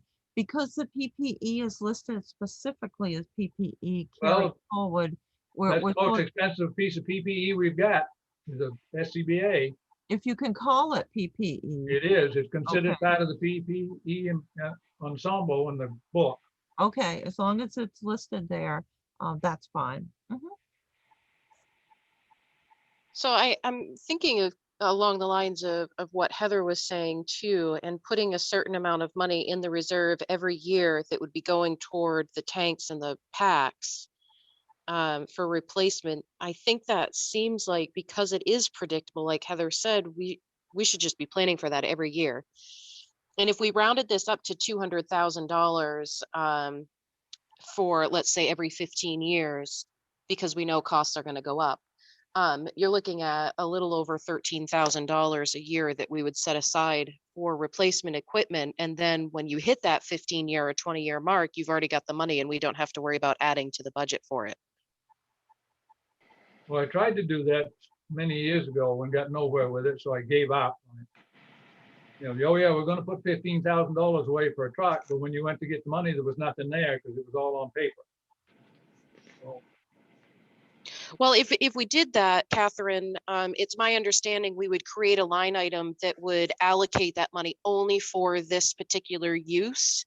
So it couldn't be taken for anything else. Is that correct? That's what you would have to do. You would actually list it with a specific project name. And because we've got 10 years listed out, in the capital improvement plan, you can easily list it there. But when you get to the year where the money, each year where the money is listed, you still need to allocate it as part of the budget. If it's not allocated because people are more interested in like a extra police car or a waste transporter and they need the money and then you don't allocate it for the fire department, it won't be there. So it's not only just listing it on the CIP, you have to allocate it or appropriate it each year. Which you can. Okay, yeah. It's So a we would want to process. make sure we did that when we're looking at the plan for 2022. Oh my God, I can't believe I'm I saying know, that. I When we're know. looking at the plan for 2022, is that something that you could put in for an item for us to look at? Because I agree, this is something that we have to replace every so many years. And so it's something we just need to plan for instead of having to pop out $160,000 Mhm. So we can do and put that. that full So, burden on our taxpayers. yeah, well, yes, it's good to plan for these things. So we'll be back in better valuation, which is better financial condition overall. So we'll be able to have more capital items significantly, I believe. So I can put that on the CIP. We'll need Bernard just to file the appropriate paperwork, an appropriate one-page form like you do for your other capitals, and you just do it each year.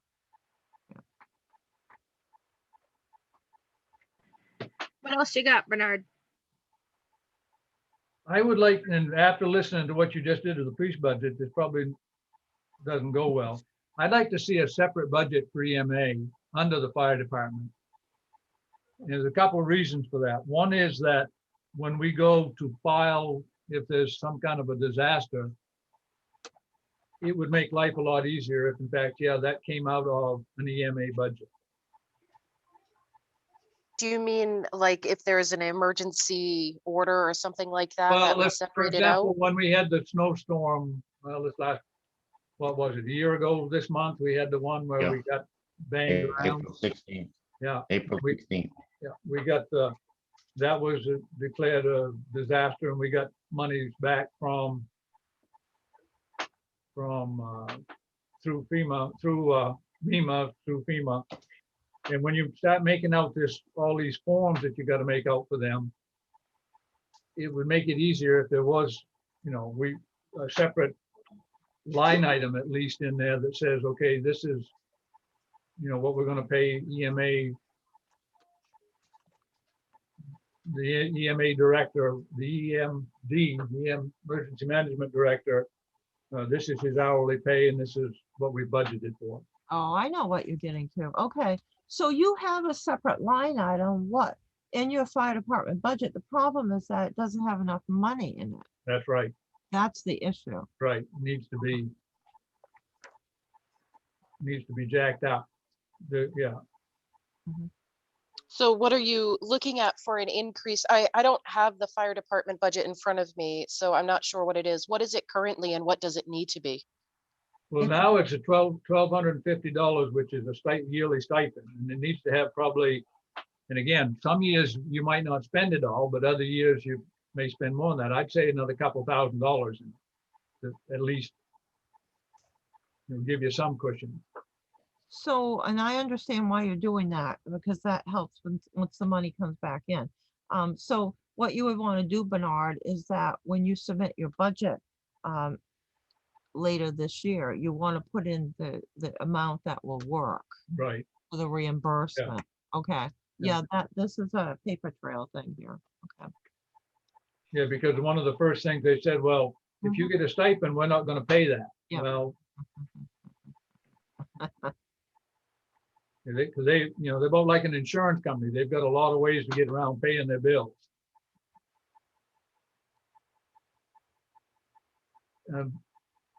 Pete touched on the fact that the building is old. We need to do, and again, the ceiling in our bays have not been painted since that was new. And when they built the piece on, they poked them full of holes looking for some place to anchor things, and the holes have never even been filled in. So a paint job would be nice on the inside of that. We have painted most of the walls once since then, I guess.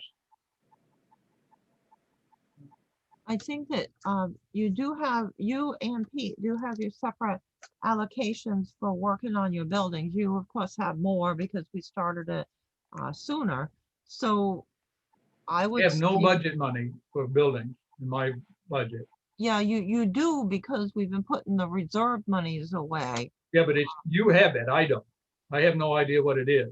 Okay, so you get that each year as part of your budget. You can get it any other time you want. It doesn't change much during the year because the interest rate is incredibly low. But you could put an RFP together for the ceiling, you and Dean, and then we just get council approval and put it out to bid. Because it's not something Public Works, so you all are gonna paint yourself. Yeah. And I have to have a long roller handle to paint that. Yes, yes, that's true. Yeah, it'll be great if we could get the lighting through the efficiency main, but that was so difficult to do. We had to do it by building. So it'll be interesting if we do get any allocation. Well, When do we know about that? Because if there's painting that's gonna be done, we should put the lights up first Oh, and yeah. then have the I know. painting done. well, Painting the If out- Pete has allocations in his reserves for building repairs as well, it would be good for the departments to work together on bid specs, put them out together, try and get the same company to do it. Might get better bid if it's a bigger job. Yes, I know everybody had the best of intentions. The corrections crew is gonna come in like in the old days and everything, but it just volunteers, but that's not gonna work nowadays, so. We've put the money aside. We just need to just put your bids together. We'll bid it out just- and just get it do it. painted. Yeah, This just is, do it. this is something you've mentioned a bunch of times and I feel like it just needs to be done. Yeah, it definitely does. well, see, this lighting thing is interesting because you had to have that in all of a sudden Mhm, and they were gonna have it out, the first mhm. thing in April and still nothing. But you gotta still not gonna give you any more time to get it done. I don't know where they think the parts are coming from. I know the supply chain is not good, so it was a long shot. We'll find out if we get any funds, and then we did finally get a contractor after many went through the building, one that agreed that they thought they might be able to get the materials and try to get it done by the June 30th date. So if we don't think they can't get it done, we're not gonna start it because we won't be reimbursed if it's not done on time. But if it Well- can be done, we'll be all set. But by the time you do the bid specs and get this all approved and everything, we'll be at June 30th. So you could start tomorrow on bid specs and we'd still be fine. The problem Catherine, is you there's don't know what there's they're a- gonna give you. Until you get the money back, you don't know what you're gonna go to bid with. I understand. They may say, yeah, we'll do this building and that building. We're not gonna do anything else. No, we don't know. But you can work on your bid specs for the painting. Yes. And then we'll be ready once we find out if we get anything on the rebate program. Catherine, is there a way to do the RFP where the bid specs are for both departments that need painting? Oh, yes, definitely. And then Mhm. they would be required to itemize out the two different things so that we know which department gets it. So we would make sure that was in the RFP, correct? Yes, just like we did for the roofs, for municipal building and fire station, and then the work outside. We just leave a list of option 1 and option 2 in a total. Okay, great, thank you. Thank you. All right, so, Bernard, do you want to take the lead on the painting? So Yes, yeah. Pete, you work on that, you know all about painting.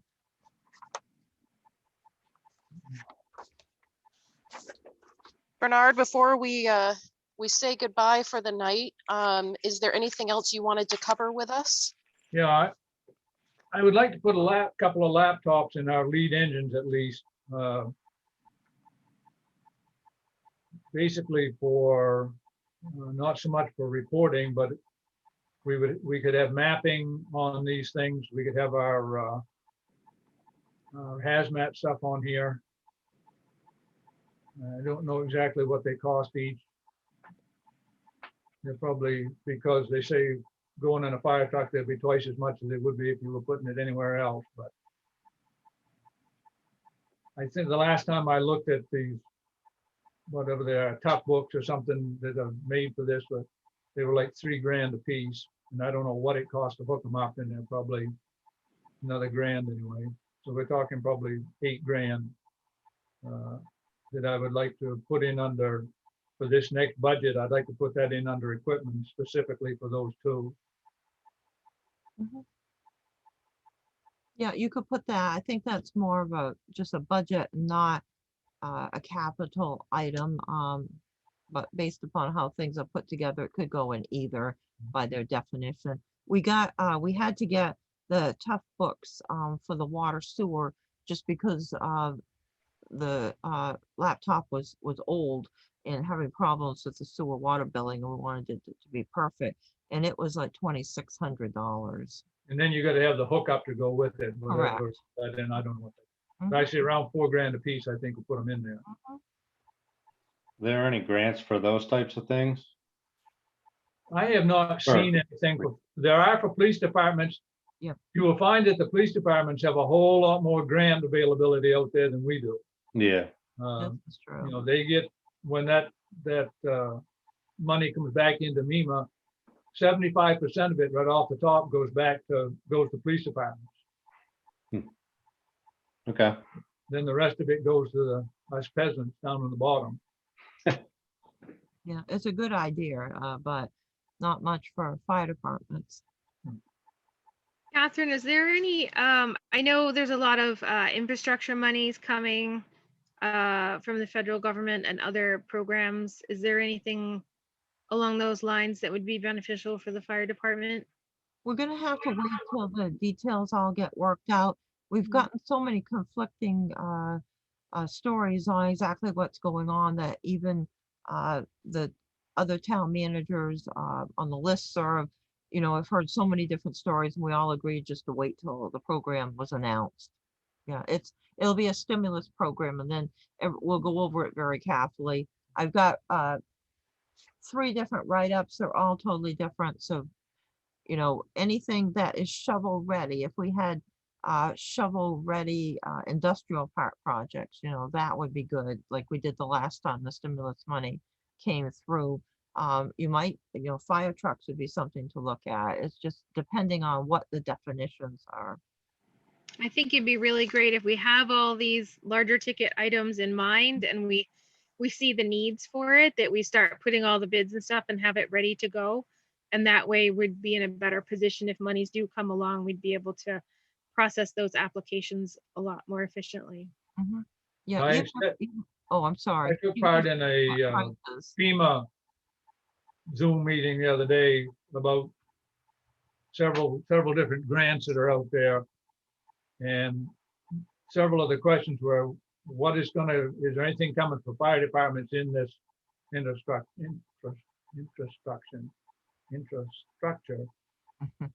Can't say it tonight. Anyway, the money's coming in infrastructure.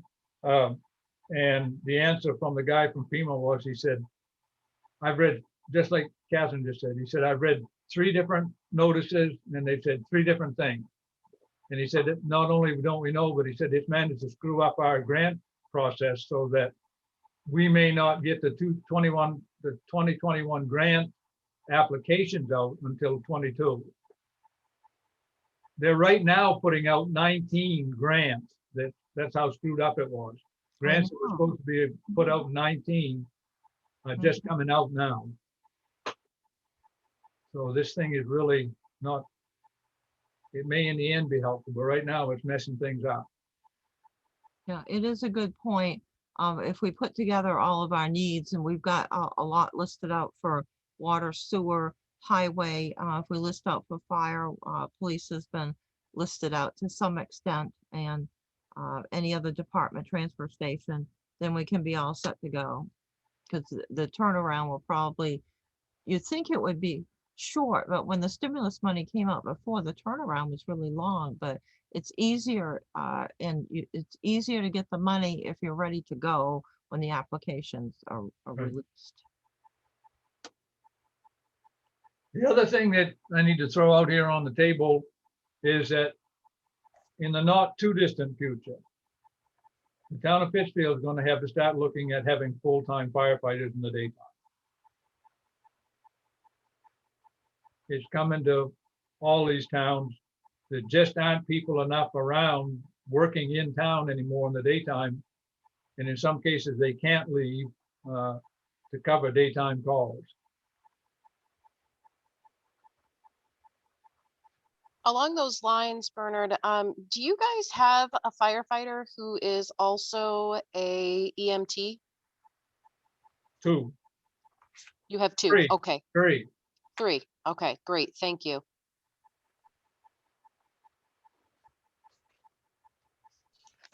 But they can't use their license under the fire though. Bernard, can you sketch out what that would look like for our budgeting purposes? How many people we would need to employ, what the staffing numbers would look like? How many people do you need to have on a truck in order to roll? That type of thing, so that we can, start thinking and planning about that. I know it's an issue everywhere, especially in small towns. Just recruiting for the fire department is difficult because the amount of training commitment that it takes. And then, it's a huge benefit to have the EMT and the EMTI type training on staff people as well. But I totally agree. It's an emergency service that you do not want to be, nobody ever wants to need the fire department, but when you need them, you want them to be able to come and you want them to be able to staff. You want them to be able to have fire trucks that run on the road and have water in them. So that's where I stand on it. Yeah, those are all good things. Yeah, and the problem I've seen in the past with when they start talking about regionalization is that they use regionalization and centralization interchangeably. And they're not the same thing. At one point we had a big go around here. They were going to take all the ambulances, the one in Corinna, the one in Heartland, the two we had here, and they were going to all take them all to Newport. And they get all mad at me because I wouldn't support it. And I said, well, why would I? Number one is you're taking the coverage away that you have now, because they're further away from everybody except Newport. You got to build a building, and if you don't staff all 4 ambulances, you got worse coverage than you got now. So just staff the 4 ambulances where they're at. That's, under one head rather than under 3 heads, and don't try to centralize it. If we could regionalize this area, maybe we wouldn't have to have all the trucks that we have, but we might have a better variety of trucks.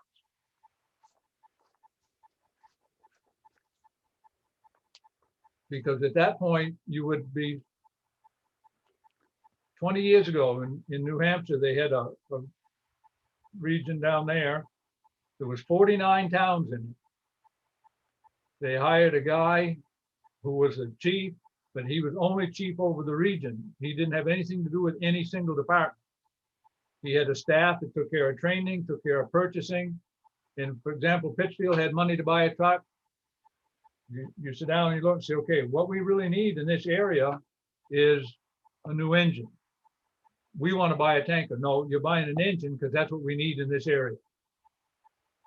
And it worked out pretty well for them.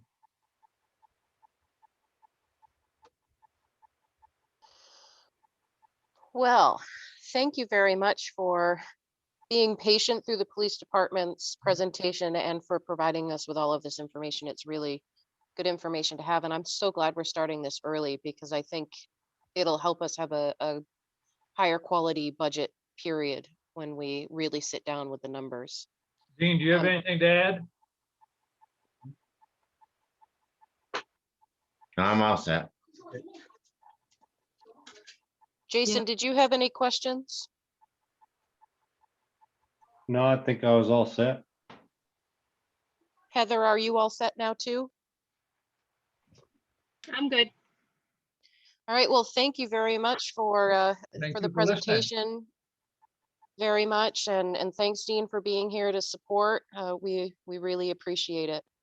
So Catherine, next we need to discuss guys. thank you very much for Thank coming. you. We need to discuss the department purchasing process. All right, I didn't put that on the agenda, so what were you thinking of specifically? Is it the, the, uh, the extent or the amount, for the bid policy and raising Um, it to the outside departments?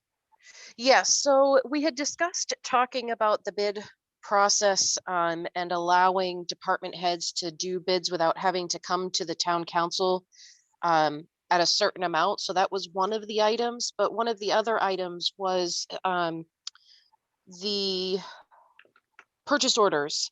Instead of having to have a purchase order for every single purchase, allocating, let's say each department has a credit card or something. I'm just spitballing here, Catherine, that they're allowed to charge, let's say, $100. So if they need to pick up pens because they're out of pens, they could do that without having to go through that full process. It's what we have similar at the university. I'm just thinking of streamlining the process for you and for the staff, but also to help the department heads streamline their processes as well. There So is, those were the two items that I Mhm. was thinking of underneath that. okay, let's start with the purchase order system and, the credit cards. The town charter is very clear on, the specifics in that, the town manager or the designee of the town manager in the finance office, treasurer or finance Oh, has to certify and sign that each purchase has monies available in the budget. So this is a system that is required under the town charter. So we do need to look at each purchase. Now, some departments we worked with on their purchases to make this much easier. For example, uh, in the library, uh, whenever the librarian wants a book, she doesn't run in and get a purchase order. She will look at her budget and determine, let's say I have $3,000 for the year for books, and I know that I'll have that. So I'll get 4 purchase orders of X amount, and then she will purchase off that purchase order until all of the slips add up to the figure, whatever it is, and then get another purchase order at the appropriate period of time. So the purchase order system that was set up in accordance with the town charter. So departments that run in, and this is something I've asked over and over again, for example, for highway, and they've agreed now to do this. Um, they do not need to come in every time they go to CarQuest. The other departments don't do that. They get a purchase order for the month. So this makes it much easier. We look at um, the amount of purchases that would take place at CarQuest, what you budgeted for those type of equipment, supplies and incidentals. And so let's say it's 2,400 and you're going to use $200 a month rather than get a purchase order every time you come in. You get a purchase order for each month, and then they bring in the slips as they spend. We keep them all together in a folder or a binder clip. The statement comes, we match it all up, and we're all done. But I do have to certify, or one of the finance staff, by the use of a purchase order system. We don't have a choice because the charter requires that this process be gone through, and it's done in our town as well as many other towns by a purchase order system. Catherine, so could the departments then feasibly, let's talk about office supplies, because that's just the thing that comes to mind. For example, where we've been working remote so much, the number one office supply that I'm purchasing right now is printer paper and printer ink. Mhm. And so I have a university card that I use in order to do that purchase. And it probably happens once every quarter for the paper and then once every 6 months for the ink. And so under that system, the way you described it, they could have, let's say, a quarterly purchase order that would allow them to buy office supplies depending on how much they have budgeted for the year. Is that correct? Yes, yes. Mhm. Okay, great. Then that's a better system than what I thought it was. It had looked like when we were going through all of the different warrants and signing things off that they were, I mean, some of the purchase orders and receipts things were only for like $250. And I'm thinking, it is ridiculous for you to have to do a receipt for that every single time. Absolutely. It is ridiculous, but some of the departments do it that way, and we've explained out several times, and I've just gotten agreement from Public Works that they will do it the other way that we've suggested. So some of the departments in the town office already does this in the bulk, basically on the purchase orders, unless some emergency or other item comes up not planned for. But we do need to have the purchase order system, but we can work with those departments that are apt to or feel more comfortable just buying things one by one and help them plan out their month. Okay, great. So Mhm, as for the bid part of the mhm. purchasing process, I'm unfamiliar with what we would have to do. I know that we briefly discussed it last year. I can't even remember, Catherine, because of everything else that was going on, Oh, yes. Mhm. what the outcome was of that discussion and how we could go about helping our department heads, and again, you and the town hall staff with ensuring that they can do some of this stuff without having to come to us every time. Yes, thank you. That would be excellent. We talked about that at the department head meeting. And then we all got so busy, nobody could go to the next department head meeting except for one person. Um, and so we need to set the amount, and I had talked to them about what amount would work, because for the outside departments, the amount can be or should be higher. It doesn't need to necessarily be as high for recreation or the library or the town office or finance or assessing. So that was something I asked Public Works, Water, Sewer, and Transfer Station, and the police, if they thought that, they would fit in there in the fire. They were sort of iffy on it. What that amount should be. Right now it's 7,500. Before that it was 3,500, then it was 5,000, went to 7,500. But on some water, sewer, and highway, just basic items that are good to take care of, they're sort of rote items that you might do each year. There's no reason for it to come to the town council. It's sort of like an elementary type item. It's not a once in a while item, or painting of the pipes or something. So those departments were to work on that. So I gave them a deadline, and it's coming up shortly here. So we'll see what they come up with. It might be 10,000, maybe it should be 15,000, but we don't want it to get up too high. No, no, we definitely don't. So we can put that back on the agenda for next month's meeting. We can, yes, and they will have their recommendation by then.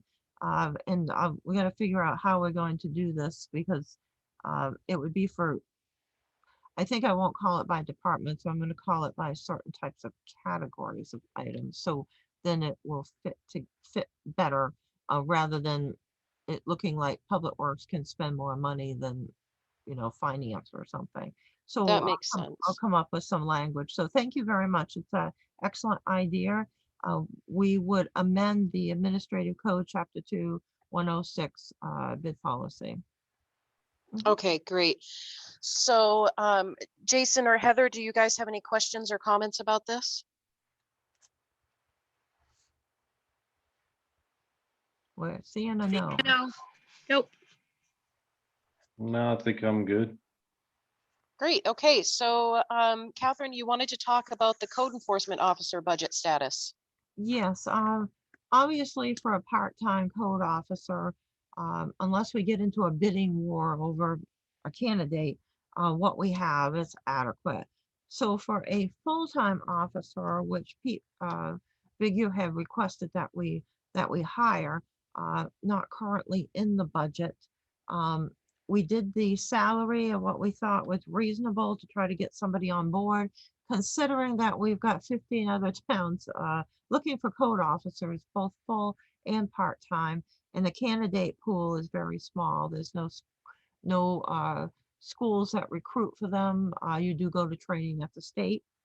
So we would need a budget of approximately $105,000 with a reasonable rate, adding in The benefit package, Maine State Retirement or Maine Purse, everybody's joining it who joins our staff, so we need to budget for that now. Insurance, and a reasonable travel expense, because a full-time person would work more than a part-time. So right now, the budget is around $51,000. And so we've got a gap. It had been suggested that we not hire from the transfer station, and just have one person at the transfer station on Saturday. Donnie is getting some figures together, but I've been told on some days it's over 400 people go through there. And from my going up on Saturdays, it's kind of scary. So it's likely, Donnie says that our DEP permit requires more than one person there. And I suspect it does, just for all of the different services. I understand the thought pattern. They do have work to do on Saturday. And so that's something he needs to check into further, to ensure that everything's being done. If everything's being done, the dump attendants would be, transfer station attendants would be very, very busy. So a transfer station employee is around $31,000. So, you know, not hiring a transfer station employee is not going to give us enough money for a full-time code officer. It was a good idea to look at something like this. Catherine, just really quickly, I don't recall any of us suggesting that no, you didn't. a transfer station person should not be hired. That was a resident, correct? That was from residents. Yep. Well, no, I think well, I don't think anybody said that Saturday they needed only one person there. That's obviously the busiest day. I think they stated that at times during the week, you could get by with one person. Obviously, if there's a requirement to have two people, that's a different story. But I would also agree, and I think Brent Frost was one of the people that had mentioned it on the town council, that we didn't need to hire a replacement, and I actually agree with that. I use the dump quite often, and there are many times that you really don't see a lot of need for another person down there. And I guess I'd like to see like I know the dump hours, and I know we have, what do we have right now for full-time and part-time people down there? Do we have 4 full-time people plus Donnie? All Or do we right. have 3 plus Donnie? Budgeted should be 3, one being the truck driver and the transfer station, and then 2 in recycling. However, 1 is out on a leave not of the town's making, but one that we have to continue. And so that's the position that we're trying to hire somebody temporarily to cover. Catherine, can you clarify for me, back to the CEO, the full-time position, the 105,000, that was including all of the insurance and the benefits, that's everything all together? Yes. Mhm. I question whether we need a full-time. I know it might help with hiring if it's a full-time position, but historically, I would want to see, how many permits are we pulling a year? How many inspections are being done? Is there justification for having a full-time person? Certainly we have like customer counts and things like that Donnie can provide for the transfer station and the use of the transfer station. Everybody uses the transfer station in one way, shape, or form in town. Not everybody has a use for the code officer's services. So I think that we need to look at numbers here and make sure that we're making a decision based on what we actually need for staffing. Based on the reports that we see, the monthly reports, there might only be 2 plumbing permits that are pulled in a month, maybe 4 in a busy month. So I don't know that, I mean, obviously we've seen a lot more activity with the Mhm. solar farms coming in. And so that creates a lot more work with the planning part of things.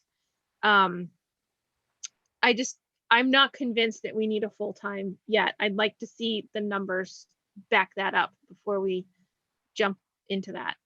Well, Obviously, there's have so- to be some work done on looking at both of the positions and seeing how at the transfer station, you know, the exact tasks that are taking place and how they're taking place and the number of people there. And if you have somebody that can check stickers, is that going to pay for the position because of people trying to come in without the sticker, you know, and the amount of trash that gets dumped. So there's a number of items that would have to be looked into. On the code enforcement officer, I think part of this has to do with the fact that it's very hard because code enforcement is so difficult now, and going through the court system is not a productive venture at all and very expensive. And then once the problem's solved, it comes back again in a while. I remember Matt Bolster stating that over and over again. It was exactly true. So the cost to do all the code enforcement is very much, but it's aggravating to all the citizens who drive by the junky locations, obviously, and aggravating to the neighbors, and aggravating to the municipal officials and town manager and code officer and everyone, because some people just live this way and do not fix their properties up. So we've tried something unique right now. So you'll find out about it next week. We'll see how well it works here. Last So- desperate attempt here to try to deal with some of those. But, you know, obviously if you had a full-time code officer, you could get a lot more code enforcement done. Right, that's what I would agree with is, you know, maybe there's not a lot of building permits being taken out, but there's an awful lot of ordinances in this town that have been neglected and places that just people need to be held responsible for their property and the way things look. And, you know, if I was living next to one of those places, I would not be happy. So, I think we need to take that into consideration when we're talking about a full-time versus, you know, and I'm not sure how you said that it went from 53 to 105. I mean, I think Seekins was working like 3 days a week. That new person would be going to 5 days a week. It should be maybe, He What would doesn't that have, the current code officer, because of, how he was hired as an independent contractor originally, and his setup with his business and everything, he doesn't have that, he didn't have benefits. So benefits is a large part of a Oh, okay. full-time employee. okay, well, Yeah. regardless, I mean, I just think it's something that we definitely need to look into more and not base it just on the amount of plumbing permits and building permits that are being taken out. But just drive around town and see some of these houses that really need to be held accountable. So in holding them accountable, um, a lot of counselors over the years have seen what happens when you take people to court and when you go through having the lawyer send out the letters and when you attempt to have hearings on their properties and everything and do consent agreements. It can be a very frustrating process. And obviously all counselors are concerned as well as all the employees about the condition of the properties. It's totally exasperating to drive down Somerset Avenue, you know, each day. Right. Every time I drive by, I think this is totally crazy. Yeah, and I mean, nothing being done is extremely frustrating too, so, That I one, mean, that one was, it just- has gone to the lawyers several times. There's been letters back and forth. And then it's all packaged up, waiting for the court system to open, which will be a huge argument with the property owner who contends that they can fix that property up. yeah, I mean, you can drive down Lancy Street, there's probably 4 houses that I can think of that not cutting it. Mhm. We do have So- hope, some hope on the way.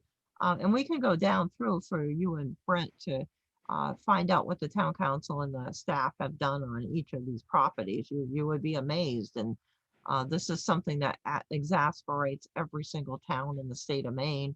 Some towns of which have spent $40,000 trying to get rid of their massive junkyards just to, have the court not back them up eventually. And then they end up with the same mess they had before after they spent $40,000. So, and that's a case in close by. So it is exasperating item, definitely. Catherine, Well- when we're looking at the $105,000, how much of that is salary?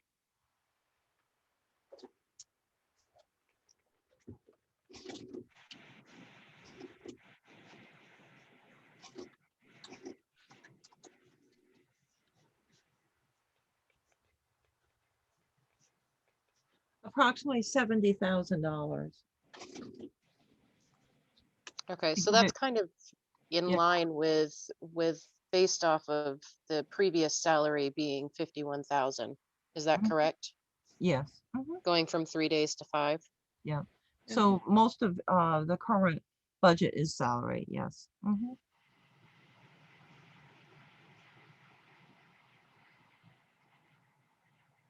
And again, we could put a range in when you look at that.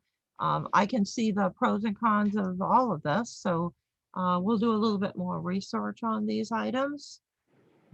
In the meantime, we're still recruiting for a code officer. This has been interesting to say the least. We do have one application.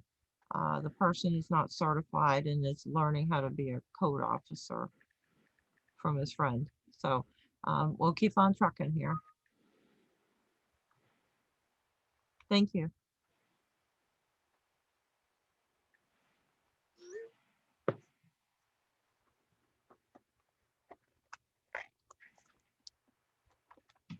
Sorry, I froze. I don't know if I missed something. I said that we had one application. We have application for the part-time position. Currently, the individual is learning how to be a code officer and does not have the certification. You can work for a while without the certification, but you have to know what you're doing because you would be issuing building permits under MUBEC. So that's all we've attracted. We've had a few phone calls. The current alternate, this is going to be difficult for him. We're his sixth town that he's picked up to help us out. Very, very good person, Al. So we'll do the best that we can. Thank you. All right, thanks, Catherine. How long has that ad been out? Oh, it's been a while now. A month? 3 weeks. 3 Yeah, weeks. Yeah. I would say. Yeah. Yeah. Mhm. That's what I was Yeah, thinking. we're going into the fourth week. Mhm. Where is that being advertised? It's been in the Bangor Daily News. It was sent down to several free websites. It went to the universities and the colleges. It went to the state. And a few other, MMA, that's the big one, the one that everybody looks at first. Yeah. Okay.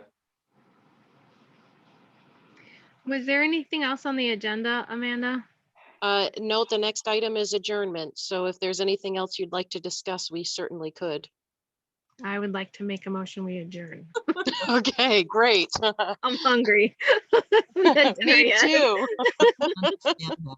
Yes, well, thank you. This was very interesting. I think it brings out some items, some of the stuff that Bernard and I had talked about.